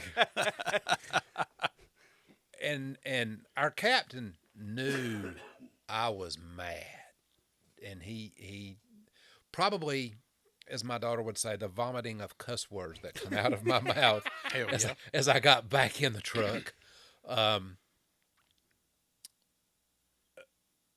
But he did that to encourage me, and my captain did it to encourage me. You're ready for the job. You make good, solid decisions. If you want to be the oldest living firefighter with our organization, that's great. But there's so much potential because the old guys that have common sense, they're leaving. They're dying out. You know, they're retiring. We need for you to step up because you've got some common sense. Mm-hmm. You know, this job isn't hard. No. This job is physically demanding. If you're doing it right, it is. Exactly. This job isn't hard. This job is a good skill set. And my captain, we sat down one night at supper, and we were talking. And he said, "What are you waiting on? What are you waiting on? What are you scared of?" Man, that's a lot of responsibility. Yes, it is a lot of responsibility. You got to take care of your people. Mm. But we would pull off at fires, and Scott would never give us an order. We just go to work. Yep. How did that happen? We spent time at the training center. We had tailboard discussions. We knew what Scott wanted. We knew how he wanted to attack. We knew what he wanted to do. We knew if the fire was on the driver's side of the road, the other guy right in the back with me, he was going to catch the plug. Mm-hmm. If it was on my side of the road, I was going to catch the plug. We had things set up. We practiced. We trained. We talked. We had, do I dare say, conversations. Oh, my. You mean you didn't text it back and forth and Snapchat it? No. Huh. That's crazy. We had conversations. We talked about what we wanted to do. There's a lot to be said for back of the bay furniture and sitting down and talking as a company. We had those conversations. All right, you're ready. Back when you could smoke in the bay, probably. Before What? Plimo events. What's wrong? Yeah. What's wrong with having a cigar or a cigarette in the bay? We discussed that moons ago. ago. I know. I want to talk about it now. We discussed that moons ago. HR. If you've got a designated smoking area for guys that enjoy a cigar, well, I don't want to be victim to their cigar smoke. Then stay your ass in the TV room. That's right. Or in your bedroom. But there's nothing wrong with having, that's allowed. That's the reason they're called firehouses. Mm-hmm. You just got to understand that we've got to stop hand-holding and coddling. If you don't want to be out there where they're in an open forum, and I'm going to use the bay as the forum, That's a lot of area to get filled up with smoke. Mm-hmm. And I don't know any fireman that's going to intentionally, now they'll do it to jab, but they're not going to intentionally blow smoke in your face. Right. You know, I mean, I've been smoking. I'm the only one smoking on this Carenburger, Connecticut. I mean, for a while. it hasn't, since we started an hour and a half ago. I mean, God, it smells good too. you want one? Yeah. All right, I'll get you one. Let me go up to the humidor. I'll go up and get you one here in a second. You know, John, we talked about that. And you can kind of elaborate on how you've been kind of quiet over there. So I'm gonna pick on you for a minute. How you managed guys in your career, what you needed to do, you know, so on and so forth. Like, how did that work in your discussions to like talk to guys about spending time together, that family time? Well, I guess that would be like the like Chief was saying, the expectations talk. Once you come in, I'll give you the expectation talk, and then say, "Hey, I'll be your friend until you make me be your boss." And then, you know, we start building from there. We would have, of course, we would eat supper and have the spouses come by and the kids. We all knew their names and most of the time their birthdays. But when somebody, like Chief said, if somebody was pregnant and had a baby, we would all get together as a crew and then put money together and buy a gift card to a baby store, to Walmart for formula or clothes or basically anything they would need. And I mean, it's a family. It's a family, and we need to look at that way. And if the culture in your department doesn't look at it that way, maybe you should think about another department, one that's a little more family friendly. I understand that there's times that, you know, when I didn't want the family and kids coming up every day. That would be a little monotonous, but if they would come up, you know, once a cycle, and we had a big dinner, and hell, even if we played games or something, we would let the children draw on the white erase boards, and you would occasionally get the one that used the wrong marker. But the way to get that off is a dry erase marker. Just mark over it and it'll come off. It's the damnedest thing you ever seen. Yeah, I mean, just being together, and don't let everything be inside the firehouse. Go outside the firehouse. Go grab a coffee if that's what you want. Most of us would be at your local drinking pub, but just go outside, do things. Hell, take your families and go to putt-putt. Go How you like putt-putt? Well, they don't necessarily like you slinging a ball across Capitol Boulevard. They will tell you to leave for that. I think it was by the elephant hole I sent that sucker flying. But to get back, do things together, and enjoy each other's company, because really, you know, basically 10 days a month, that's all we have. Right. So, Well, you know, if you're looking for a tray, Chief, right to your right hand. Your right hand, right there's one. Chief's got him a Don Kiki Figurado lit up, and my man's happy. Goes well with coffee. Yes, it does. coffee Got a flavored tear to his coffee. eye. That's what he's been taking a break for. No, that's good. I mean, you know, getting guys in the firehouse, getting families, you know, I'm all for families, but I'm also the spouses, and we've talked about this before, where they make their identity your job. You know, the fire wife.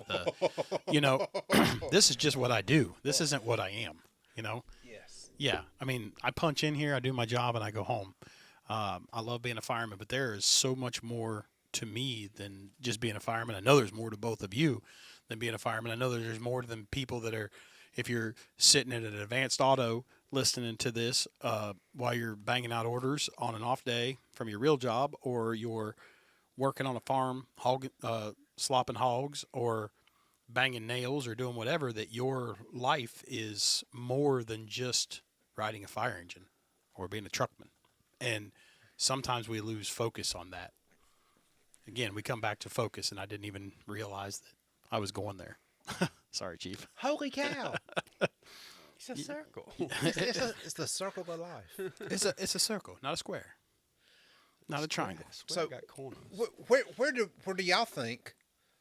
Where do you guys think that we lost the aspect of family in the fire service? We talked about being, in my career, I'm very fortunate. I've had the opportunity to go from here to California. I was deployed after Katrina went through New Orleans. I've always found a firehouse I can find a meal if I'm hungry. $4. $4. And well, at that point, I Say was $2. $2. Anything you want, $2. $2. But you can find a meal. And a lot of times, if you were an out-of-towner, and especially this was when I was deployed after Katrina, you're down here helping these? Nah, you ain't paying. We got you. Found a cup of coffee. Yep. That's important for you. Oh, yeah.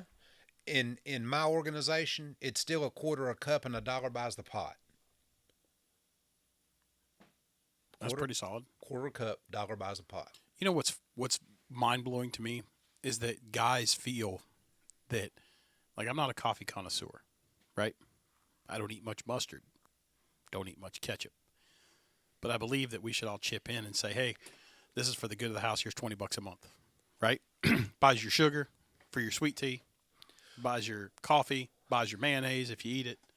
And it be on the honor system. Yeah. You know, if you have snacks or whatnot. Yeah, if you got a box of nabs, somebody, the one guy that's the quartermaster, he says, hey, I'm going to run to Costco or Sam's Club and I'm going to buy XYZ, and there's $50 in the pot. That's all that's there because nobody's paid. Well, then it's $50 and we got to have a discussion, right? Like, where's our station dues? Our station dues, when I got into this, station dues paid for the private line phone. That wasn't a city-owned phone, but it was still in the firehouse. It paid for our newspaper.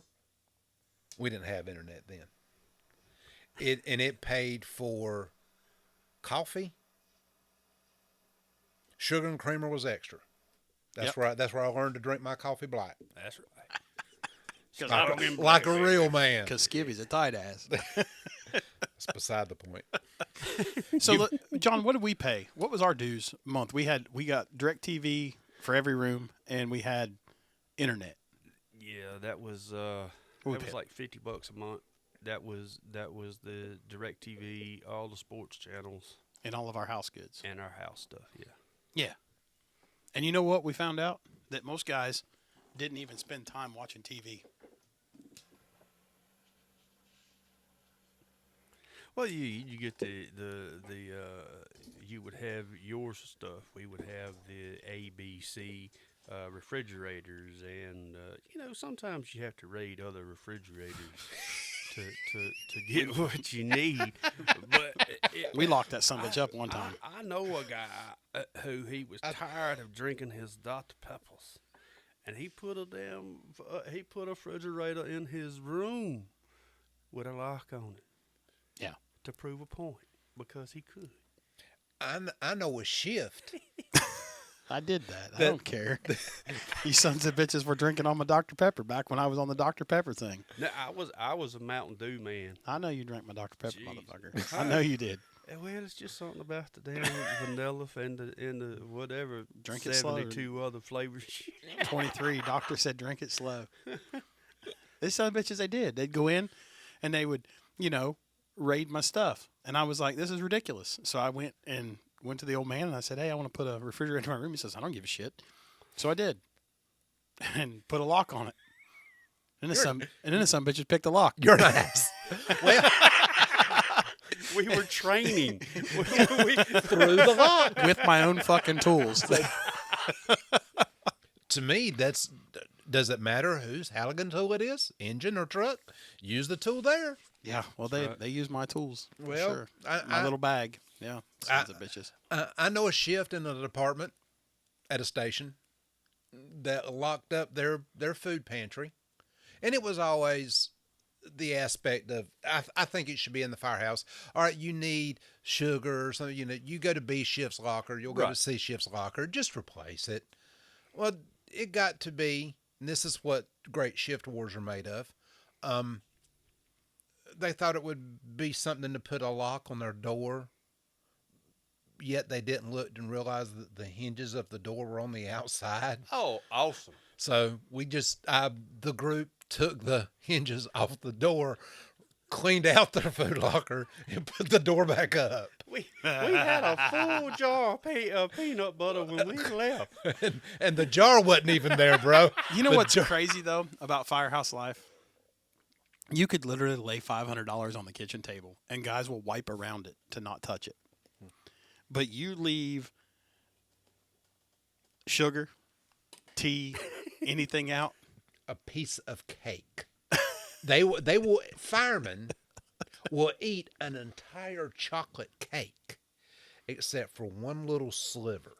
Well, then they can't say they eat it all. Well, that's just it. But they don't want to wash the damn dish either. That's true. why you eat it out of a container. With a plastic fork. Thank you. That's right. And throw it all away. God, Michelle gets so mad at me doing that. Yeah. You know what's funny is coming home, I get fussed at all the time because, you'll clean that firehouse. That firehouse will be spotless. You come home and you won't do dishes. And I said, well, they pay me to do the dishes there. I'm not the low guy, honey. Yeah, I'm not that guy. You can leave me alone. I don't know. I've always been that way. Like I've never really liked doing dishes at the house. Never have. Even since a kid, I would have gotten paper plates. Oh, yeah. Or styrofoam growing up. God, no. Yeah. Plus they burn real good. That thick black smoke. Yeah. Yeah. Make good. So mix a little bit with some gasohol. So you move up to driver, you become a boss, and then you decide at what point you wanna go be a chief. Like did you fall and bump your head? Or? That's a heavy sigh. I decided that I was done seeing organizations lose their focus, and I wanted to be one of the guys that can direct, lead, mentor an organization to taking care of the needs of of the public, but taking care of needs of guys. Right. There's got to be a better way. I read the Rick Lasky Pride and Ownership books. Listened to the podcasts. I read other books, management here and there. I think I saw what other fire chiefs were doing, and I'm very fortunate in my career. I've worked for some really great fire chiefs. And I've worked for some real, can I say shit boxes? You can say whatever the fuck you want. Well, you just did. Oh, yeah, okay. And I've worked for some real shit box fire chiefs. Yeah. And I know of the reputations of more shit box fire chiefs and how they're taking advantage of their guys. And I just wanted to be one of the good guys. I mean, I'm not one for wearing a white hat, but I wanted to be one of the good guys. And my daughter, as both of you know, will tell me very quickly, white helmets do what? They kill brain cells. Have to. And you get a frontal lobotomy, one of the two. And she'll tell me that with nothing but love.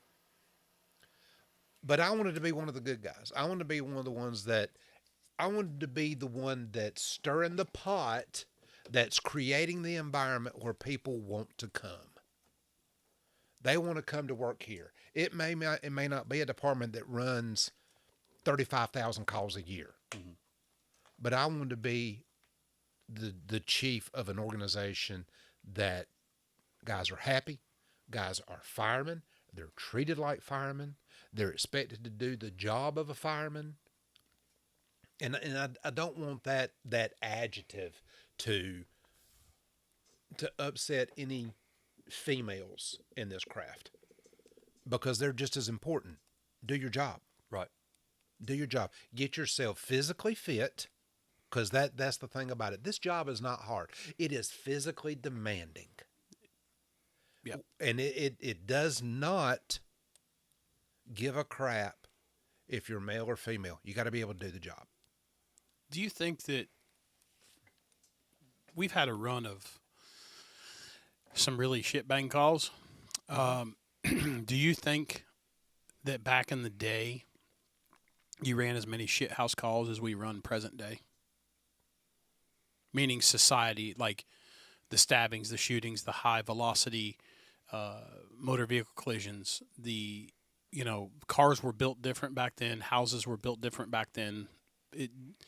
Were you guys dealing with that in the 80s like we are now? Oh, yeah. Or do you think it's worse today? Oh, I think as society has progressed, remember in 1984, when I went in my first house fire as a fireman, we were dealing with everything that was wood, paper, and wool. We didn't have the plastics. Right. I mean, the synthetics. I mean, they were there. The synthetics are throwing out more BTUs now than ever before. They had true 2x4s. Correct. They were using 20-penny nails, nailing them together. You didn't have engineered I-beams. You didn't have OSB board.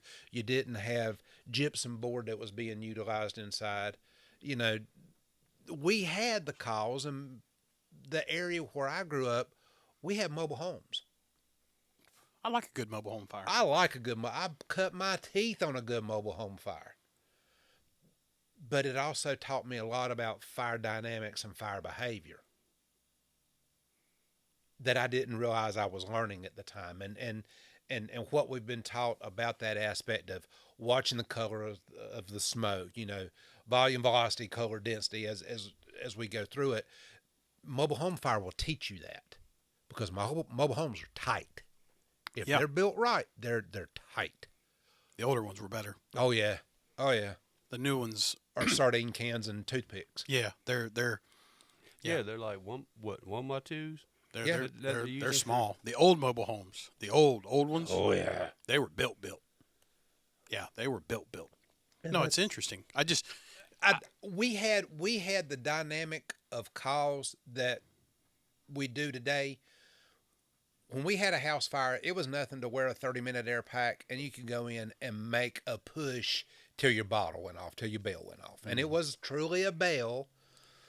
You could make a push, and you could make a stand, and you could fight, and you could throw lob water down the hallway, and you could advance, and you could do bump and runs. And we were fighting fire with 1.5 inch lines and 90-gallon-a-minute nozzles. Legacy fuel. Legacy, exactly. But we know of organizations. Yeah, we do. Today. That are still will fight you over that aspect of 1.5 inch line and a 95-gallon-a-minute turbojet nozzle. You don't realize the amount of BTUs being put off inside of a house. It takes more water. And when that house catches fire, Brincini said it best, it's physics. And the only thing the physics understand is the application of water. It's true.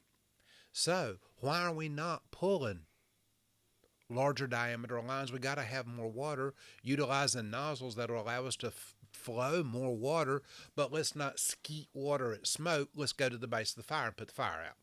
Right, especially if we know what kind of smoke it is. If it's not turbulent and it's just lazy laminar smoke, or if it's just rolling and it's not turbulent, if you know how to read, and that's again, comes back to young people wanting to have ambition. I love ambition. I don't want to kill anybody's ambition, but there's got to be some reputation maybe that has to go with that just can't be. I've been to school. I got this certificate.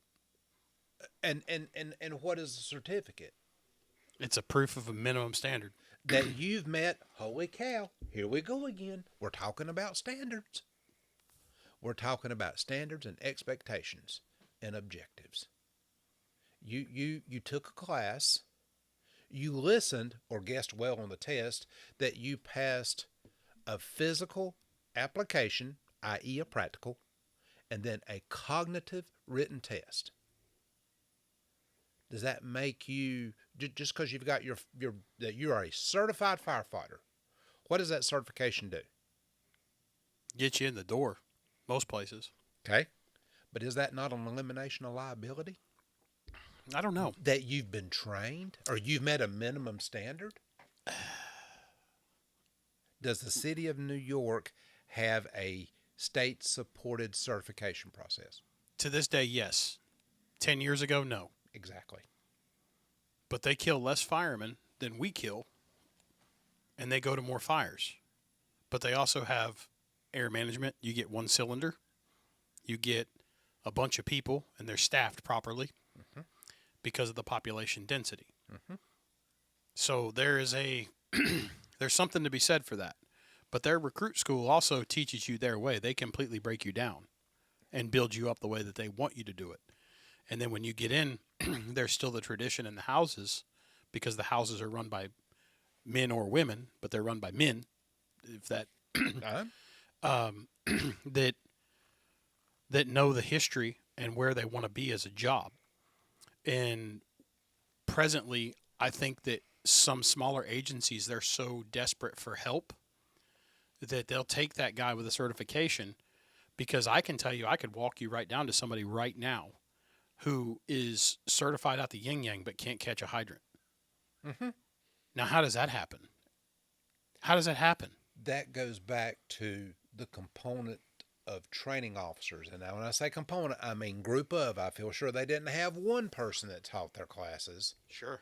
They had a collective group. Collective failure. And that's exactly what it is. Yeah. Because then you look at, what we do training-wise. Where do people are intimidated? Because we come in, there's a lot of personality, not much ego, but we say, okay, this is why we're going to do this. This is why this makes sense. And it will make sense when we take your vision away and we put you in a high stress situation and we put a salamander heater next to you and turn it on. And by the way, we're going to crank up the music to a bajillion and you can't communicate. And by the way, you're on an occluded face piece. Now do your job. I thought it was easy. You told me you didn't need to do this. So you've got the how down. Now you've got to understand the how by the application of the why. Right. So where you're going to retire when? You've got time. Time's on your side right now. When the job is no longer fun. Whoo! Say it one more time. For the people in the back, That's right. this is the best damn job in the world, and it's fun. It can be a lot of fun. I get bored if I don't have a job. I was out, as you well know, the month of November with a detached retina. Burning up my phone. That's beside the point. I just wanted somebody to talk to. I spent the month of November, laying on my left side, either in the bed or on the sofa. I was miserable. Michelle said, "What are you going to do if you retire?" "I'll have to find something to do, and it'll be, Jeremy, I really want to teach with Box 1971. I need to do that paper now." What you need to do is take up the game of golf. See, I can't play cow pasture pool. I just can't do it. I don't play on cow pastures, cuz I play on nice places. I know. And Dan Mafia would love that too, because he would have that golfing partner. I just got home from Pinehurst. Trust me, I know. I'm going to Scotland again. Oh, God. I'm going to see your people, Bo. Yeah. Thank you. Scots-Irish people from out in western North Carolina. Thank They you. say that that's the derivative of the southern accent. It is. Did you know that? I did not. Yeah, that's what they say, that the derivative of the dialect that is spoken in the Carolinas is directly because of the Scotch-Irish people that migrated here. Well, some folks say I got an accent. I can't see it. No. It's not an accent. It's like we were on a cruise in October, and I told people, "Oh, you have such a great Southern accent." It's not an accent. It's a drawl. Remember, God talks like we do. And if you don't believe it, where did the three wise men come from? Well, they was firemen. That was from afar. That's right. They was firemen. They come from afar. You know my favorite thing to do with people when they say, "What are we doing for dinner?" I'm like, "I don't know. We ate lunch at noon." They say, "What do you mean?" I say, "You believe in the Bible?" They say, "Well, yeah." I said, "That's good. You're a good Christian man." Where did Jesus have his last meal? What was it called? It was the last what? Supper? And it was in the evening in the upper room on high? Yeah. Yeah, we're eating supper in the evening. Dinner is a derivative from the dinner bell from the Jersey area. And we've worked at a place where you ate supper where? Upstairs. Make your plate in the kitchen and carry it up the steps. Carried up 2 flights of stairs. Yes, sir. Two flights? Two Two flights. flights of damn stairs. Damn it to hell, boy. But we ate together. That was the one thing we ate together. But it was different. I mean, that was a different. It wasn't a terrible culture on my shift. It wasn't. But the other 2 shifts, I didn't take overtime. just wasn't for me. I had other things, prior obligations, if you will. Yeah, It was interesting. Yeah. So you've almost got your time, right? Well, I've got my time. I probably. You got it. Yeah, I got it. I'm 58 years old. And you can go till 65. If my body holds out, I mean, you look great. You've been working out a bunch. I work Drop some out. lbs. I have. I feel good. I've got a great home life. And that's a lot of the people don't understand in this culture, in this craft we're in, you got to have a good, solid home life. Right. And that takes work. That takes communication. I'll retire when it's not fun. And right now it's still fun. The job that is asked of me is affecting, both effect and affect, the next generation. Right. I enjoy that. Okay. My day of probably riding the big red truck, those days are long and gone. I still enjoy it. But I know that it's physically demanding. Things are different. I understand that.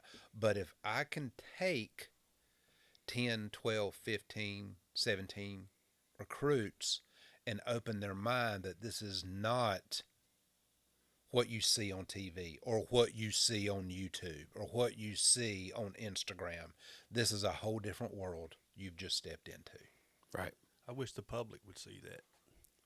They can. It's called a ride-along program. You just sit around the table and play cards and all that. I had a guy tell me the other day he didn't know I was a fireman on the golf course. How in the world could he not know you're a fireman? I don't advertise it. Got paired with a random. Hell, the Moose Terrier was a fireman. Shit. And he was telling me what he did for a living, and he was a UPS man. Nice guy, and he was talking about how much he loved his job and how busy he was and all these things. I was like, man, that's cool. We're walking along, and he said, my job's not like sitting in a firehouse, just sitting around with my thumb up my ass playing cards. And I paused and I looked at him, I'm carrying my golf bag, and I'm just like, wow. I was like, so where were you a fireman? And he said, I've never been one. I said, what do you mean? He says, I've never been a fireman. I said, well, then how can you make an assertion like that? And he looked at me and he goes, well, do you have knowledge? And I said, yeah, I just got off work this morning. It's 6 a.m. I was scrubbing toilets. And he was like, oh. I said, yeah, shift changeover is at 7.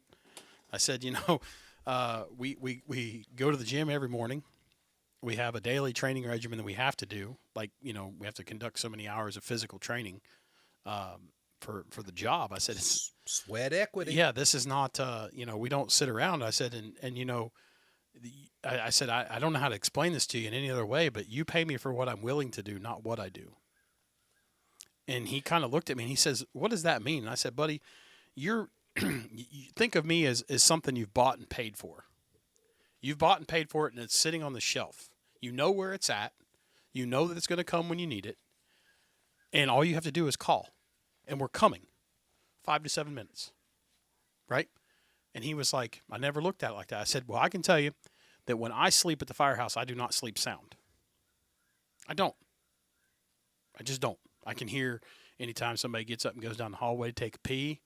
I hear the phone ring. You know, when EMS gets banged out, I hear that. I don't sleep lightly. 45 years old, I'm still the first one to the truck. Mm-hmm. And, you know, I'm the oldest guy on my shift, right? Mm-hmm. And I'm happy to say that I can work circles around most people that I work with. But again, it comes with knowledge and repetition and confidence and ability. And he was like, I never would have ever thought that you guys do all those things. I said, yeah, we have to go out and test hydrants and block inspections and pre-plans, and we have to go to do pub ed events, and then we have to respond to calls, and we have to be ready. I said, and I use this term a lot. I said, we respond to anything from toddlers to terrorism. You're exactly right. And he said, like, what do you mean toddlers? I said, we respond to EMS calls. A child not breathing. Yeah, I said, we go to those. Childbirth call. Yeah. You know, we do all those things. And he's like, I never knew that. I said, I would encourage you to get to the firehouse and see people. Now, not everywhere offers a ride-along program, and especially in the volunteer world, they're not going to. But, you know, just because of staffing issues, and not that they don't have the ability, but you sit back and you look and you think about how ignorant people are because they don't know any different. You know, it's like, I'll give you an instance of something you can relate to, NASCAR. Mm-hmm. People don't understand what it takes to put on a NASCAR race. They don't understand. They just think the cars show up, they go on track. It is nowhere near that. Mm-mm. You know, or, you know, building it, inspecting it, racing it. You know, there's a lot of facets to it. And it's kind of like making good whiskey. You can't just throw mash in a pot and let it go. You got to have a process. But you don't know anything about that, do you? No, sir. Don't know nothing about that? No, sir. Nothing out there in the Western Carolina you know nothing about. That you know of. They've got good cold water. They do have good cold water. It's nice out there. It's beautiful. It's beautiful. I drove through there not long ago, and right before the snow flew. Man, it was beautiful. It was beautiful. People don't realize how beautiful a state North Carolina is. You can drive 4 hours one way and be in the mountains, or go 4 hours the other way and be at the beach. Mm-hmm. And then you've got everything in between. And all facets in yeah. between. And the fire service is the same way. It runs that facet from Murphy to Manio. Yep. You know, the fire itself, the aspect of handling a call for service, we still handle every call with life safety, instant stabilization, property conservation. It's how we manage our resources. And there's where a lot of management that they've lost grip with managing their resources. Let your people go to work. Let your people do their job. Right. And if you're not comfortable with that, retrain them. Or maybe we need to find something. Maybe we need to look at different things. If you can't train them, then we need to look at an organizational change at your spot. And if you have people that are unwilling, you know, what is it? You're either unaware, you're unable, or you're unwilling. Mm-hmm. Those are the three things that we can look at a problem and say, did you know? Then you didn't know. Mm-hmm. Right? But if you're unwilling, then we got a problem. And if you're unable, we definitely have a problem. I agree. But maybe that's the matrix we need to start looking at problems through, you know, and say, hey, how do we fix this? Because the focus is. What'd you say? The focus. The WTF, focus. Where is the focus? The focus should be the people. Yes. Right? At the end of the day, that's the people's rig. You know, that gear is assigned to me, but they bought it and paid for it. I didn't pay for it. You know, we should be so astute to know that we should be thankful. We should, and we have kind of swung the pendulum to where we're not so thankful, in my opinion. We and I really emphasize this to younger folks coming in. Nobody owes you anything to be a firefighter. Nobody owes you anything to be a firefighter. I'm not holding a gun to your head. If you don't want to be here, I don't want you here because now you're a liability. How do you feel about people when you said that. And just now it made something pop into my head. How do you feel about people that bitch about the pay? You knew what your starting salary was when you signed the contract. To me, money, is that a motivator? Do you think money is a motivator? I think no, it's an because incentive. The more you give them, the more they want. That's exactly right. It The more is you an get, incentive. the more you spend. And we are now getting to the point where firefighters, where employees are jumping from this department to this department to this department because this department is now a higher starting salary, and I can go over here and I can start making. I left Salisbury to go to work where I work now for $7,000 more a year. That's a substantial aspect. Back then it was. Yes, back then it was. But What now, year did you leave? 90 something. I'll have to go back and look. 90, like mid-90s? Yeah. All right, we'll just say 93.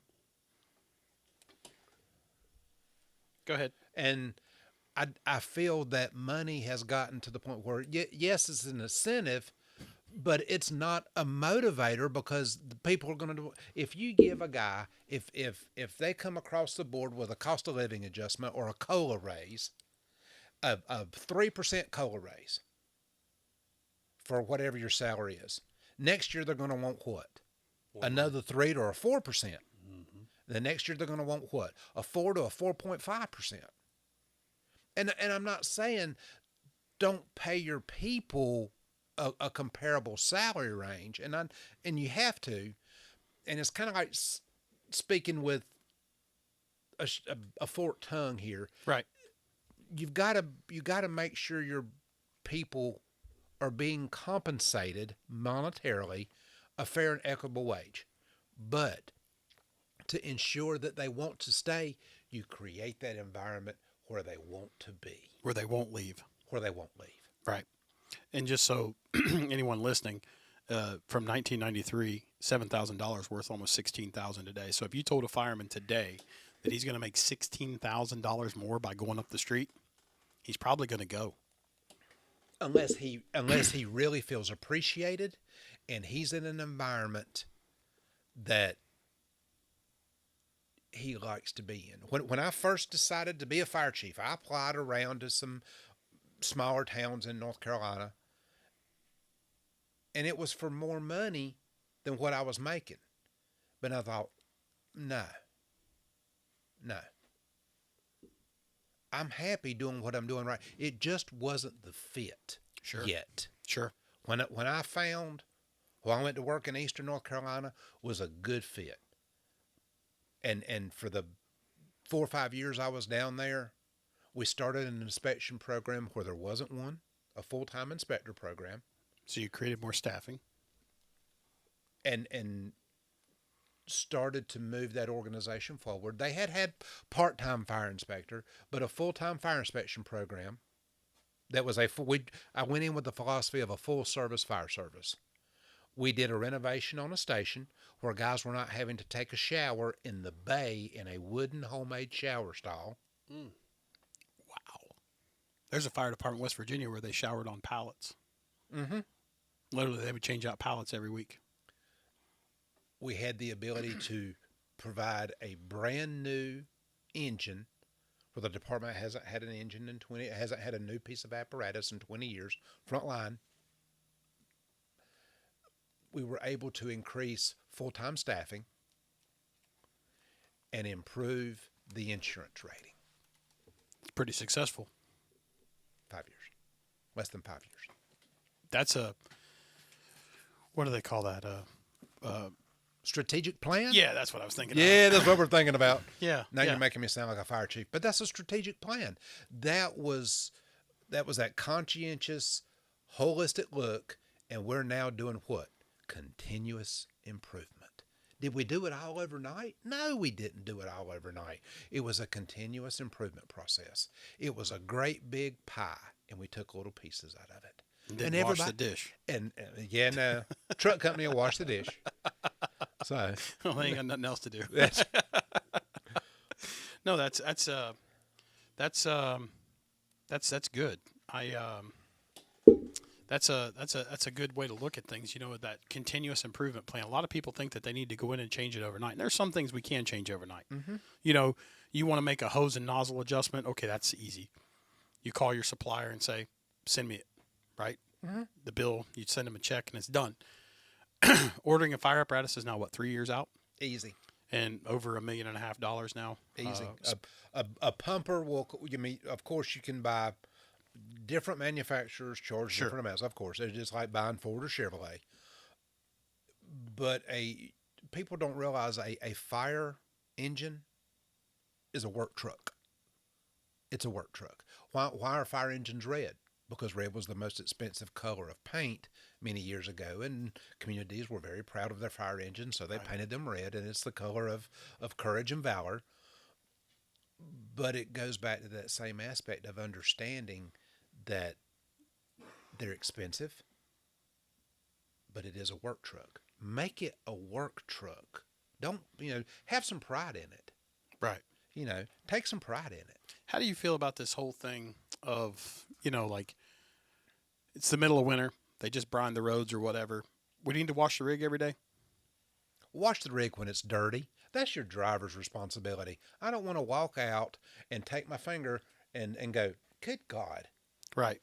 Well, that's the driver's responsibility. That's his responsibility of being the chauffeur, is cleaning the rig. Sure. That's his office. That is his office. Now, he should also clean the inside the way he cleans the outside. Take stuff out of the compartment every day. Wipe down a compartment every day. And then talk about every tool as it goes back in that compartment. Now, what are you doing? Training. Holy cow, Batman. Yeah, and then your 240 hours flies by. But crazy. you're also now teaching your backstep firefighter, your tailboard firefighters, to be experts on every tool on their truck. Right. And the traveling backstep firefighter, he's getting what?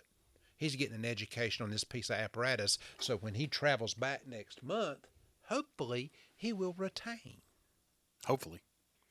If he's not on Snapchat. I'm a big proponent of leaving the phones in the locker. I see both sides. And the reason I say that is because not everybody is raised where they work anymore. And they don't know that, the streets may have a cutout in between them. So, using Active 911 or I Am Responding or whatever app you're using is beneficial, but also having a mapping program.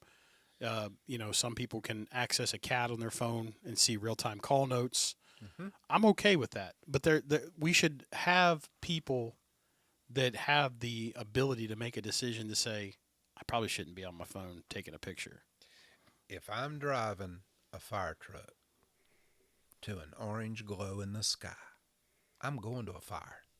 I don't think my attention needs to be on my cell phone doing a self video or an Instagram video. But it's not going to look cool if you ain't got it on TikTok, man. How you going to get that 50 likes? Well, guess what? when you put the fire truck in the ditch. Yeah. Then you end up on the news. Then you got to go pee in a cup, and then we go see John's people over at HR. Lovely folks over. Rough deal. So, where have we gotten? Where has our craft gotten off the rails? I can tell you where I think they've gotten off the rails, when we stopped holding people accountable.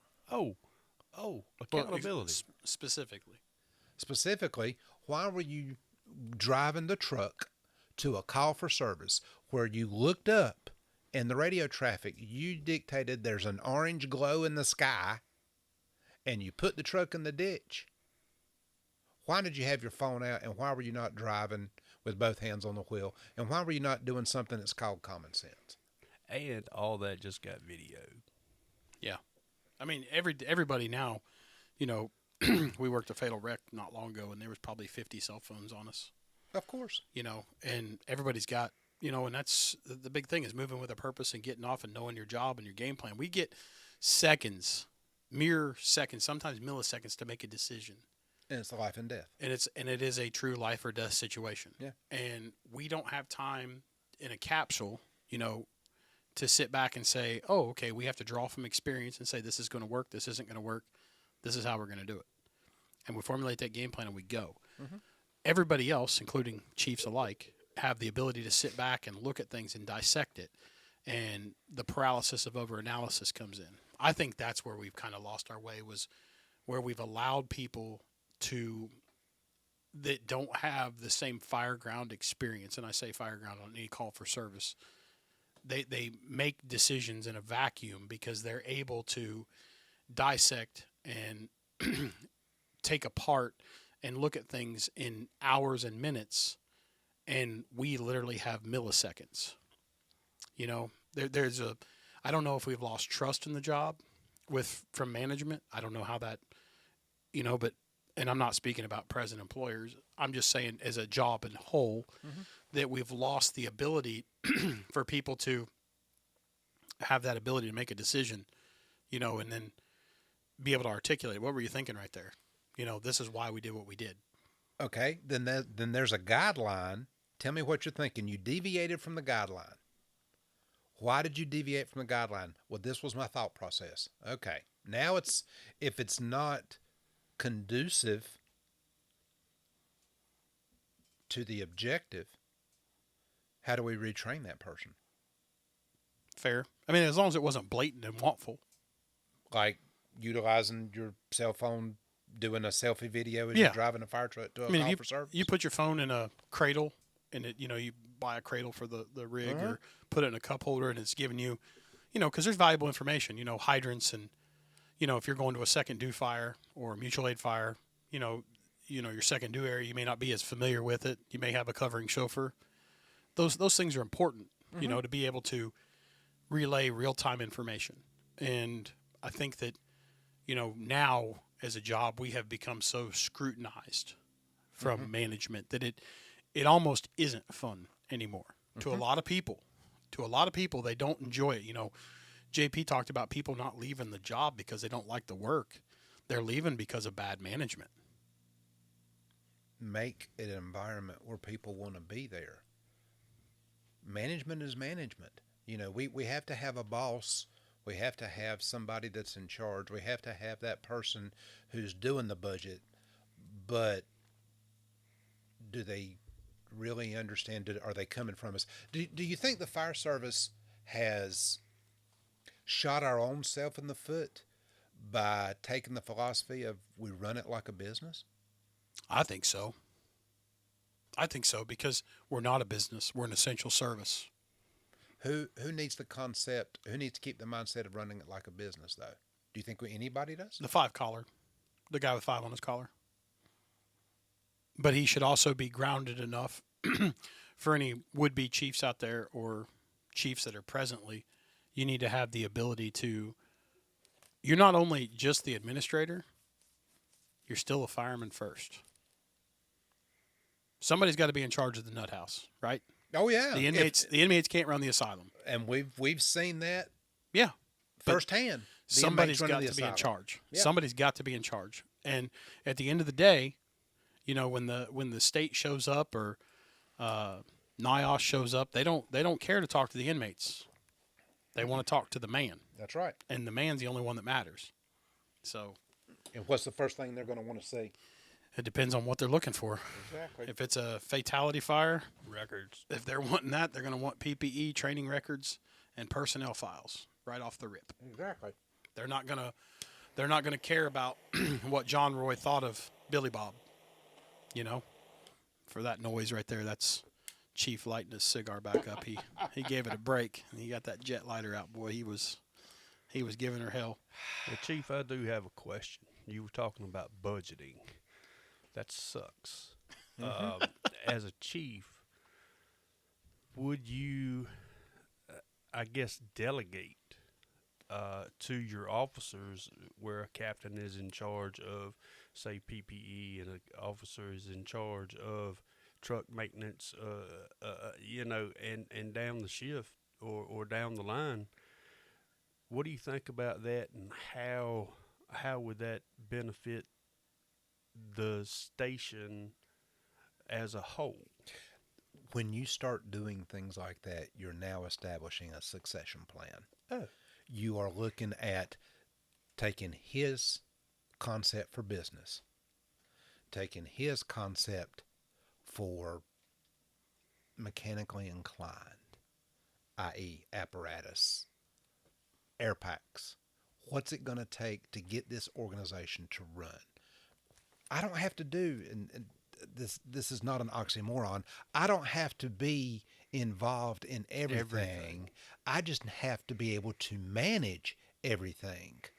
So we're going to take this guy who's mechanically inclined, who understands trucks and air packs and what it takes to keep a fire truck on the road. He's also in charge of my maintenance. We're going to take this guy who's a business guy, who runs his own business away from the firehouse, and a very successful, lucrative business. I got a little history to pull from this here, as you can tell. And we take this guy over here who's my sales guy. And I'm not talking about he sells things. He's the one that's dealing with all the salesmen. So we put all of these things together. It's like having the eggs and the flour and the baking soda, or making a good dough. Man, you keep talking about food. I'm going to tell you what. Got time for lunch. This fat boy getting hungry over here. But we're going to make some biscuits. We're going to make some biscuits. I but love biscuits. You start utilizing the strengths of everybody in the organization. Right. That was exactly the concept I had in Eastern North Carolina. Guys, what's it going to take to run this organization? What's it going to take? What are we looking at? Not the aspect of next year, but 5 years down the road. Standards are going to change on air packs. Yep. Standards are going to change on turnout gear. How much turnout gear do we have that's going out of date? You know, the 10-year rule, how much are we going to go out of date? How much are we going to have to replace? Hey, we got air packs that are going out of date in 3 years. How do we start putting money back for that? Okay, now, Mr. Manager, Mr. City Manager, this is what it's going to take because of, it all goes back to justification. I'm going to get my guy over here who's the sales guy. How much are we looking at material going up? What's it going to cost us because of the steel tariffs to build a new fire truck? What's it going to cost us for another set of turnout gear? We need to replace 5 sets this year. In a small organization, 5 sets is what? A lot of money. That's a lot of money. Especially when 90% goes to the salaries. Thank you. So we start looking at what it's going to take. We don't do enough succession planning and strategic planning, and we talked about that. Do your succession plan. Do your strategic plan. If there are chiefs that are listening, get your people in to provide a roundtable discussion. Find out what it's going to take. How much gear? Are we losing 20% of our gear to the 10-year rule? What's it going to take to keep that old engine on the road for another year? What's it going to take maintenance-wise? So we start bringing people in that have one person cannot do it all. And if there's a fire chief out there that thinks I can do everything, you're now Testicles. That was the god of all things fire and budget. I can't with you. Oh, my I God. fucking can't with you. What? Just you. You're crazy. I love it. Is it not right? It's true. It's chest pounding. Yeah. There's a lot of that. There's a lot of that in this craft. We have a lot of ego. So why are we not utilizing our people? Oh, wait a minute. If we utilize our people, we're now creating an environment that they what? Want to be in and they have ownership of. Holy cow. There, gentlemen, is your F. Is your focus. Yeah. That seems like a good spot to jump off here. Chief, we normally wrap these up with a little word of wisdom. You've been kind of spitting some facts here, but want to give you the opportunity to kind of send us out with something for this month's podcast. A little word of wisdom. We want to, thank you for being the first returning guest. That's been long overdue. It's good to see you, and it's great to see you doing well, not just to see you. But if you've got a word of wisdom or a quote that stuck by you or a nugget that you want to share with somebody that, I think that would be very apropos. Can we end it with the way we started? Yeah. WTF? Where's the focus? Challenge everybody out there listening. Find your focus. If you need help finding your focus, we're a brotherhood. Look around. Get comment. Get ideas. Utilize the resources you've got at hand. In this state, we have a very, very good collection of chiefs, retired chiefs, past chiefs, that'll help you find your focus. Find the focus for your organization. Build on the focus. Create good objectives. Let your people go to work. Give them boundaries of which to work within. Wind them up. Let them go. Amen to that. Find the focus. Big John. What?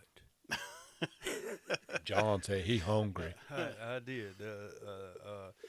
I would say I learned this from a fella a long time ago. I am not here for me. I'm here for we, and we are there for them, JP, for them. For them. I've always liked it, and you've talked about him a lot today. Rick Lasky. He always ends his speeches with a poem, and I'm going to do my best to try to recite it. I haven't said it in a long time. I saw some men from my hometown. I saw some men knocking a building down. With a heave and a hoe and a mighty yell, a beam swang and a sidewall fell. I asked the foreman, are these men skilled, the kind you would hire if you wanted to build? Why, he laughed and said, no, indeed, for common labor is all I need. For with common labor, I can undo what it took a builder 20 years to do. I challenge you to dig deep and look at that, listen to it more than once. What are you building? Are you a guy that's tearing down something that has been built and established? Or are you a person who is trying to build on and make that thing even stronger so it lasts? Think about the roads we drive on. Roads and bridges years ago were built way better than modern times. Just look at buildings. The old buildings. Look at Washington, D.C. The buildings built by guys that didn't have college degrees, but built buildings. I'm looking at a mason. Chief Lovette is a mason. He's a ring bumper.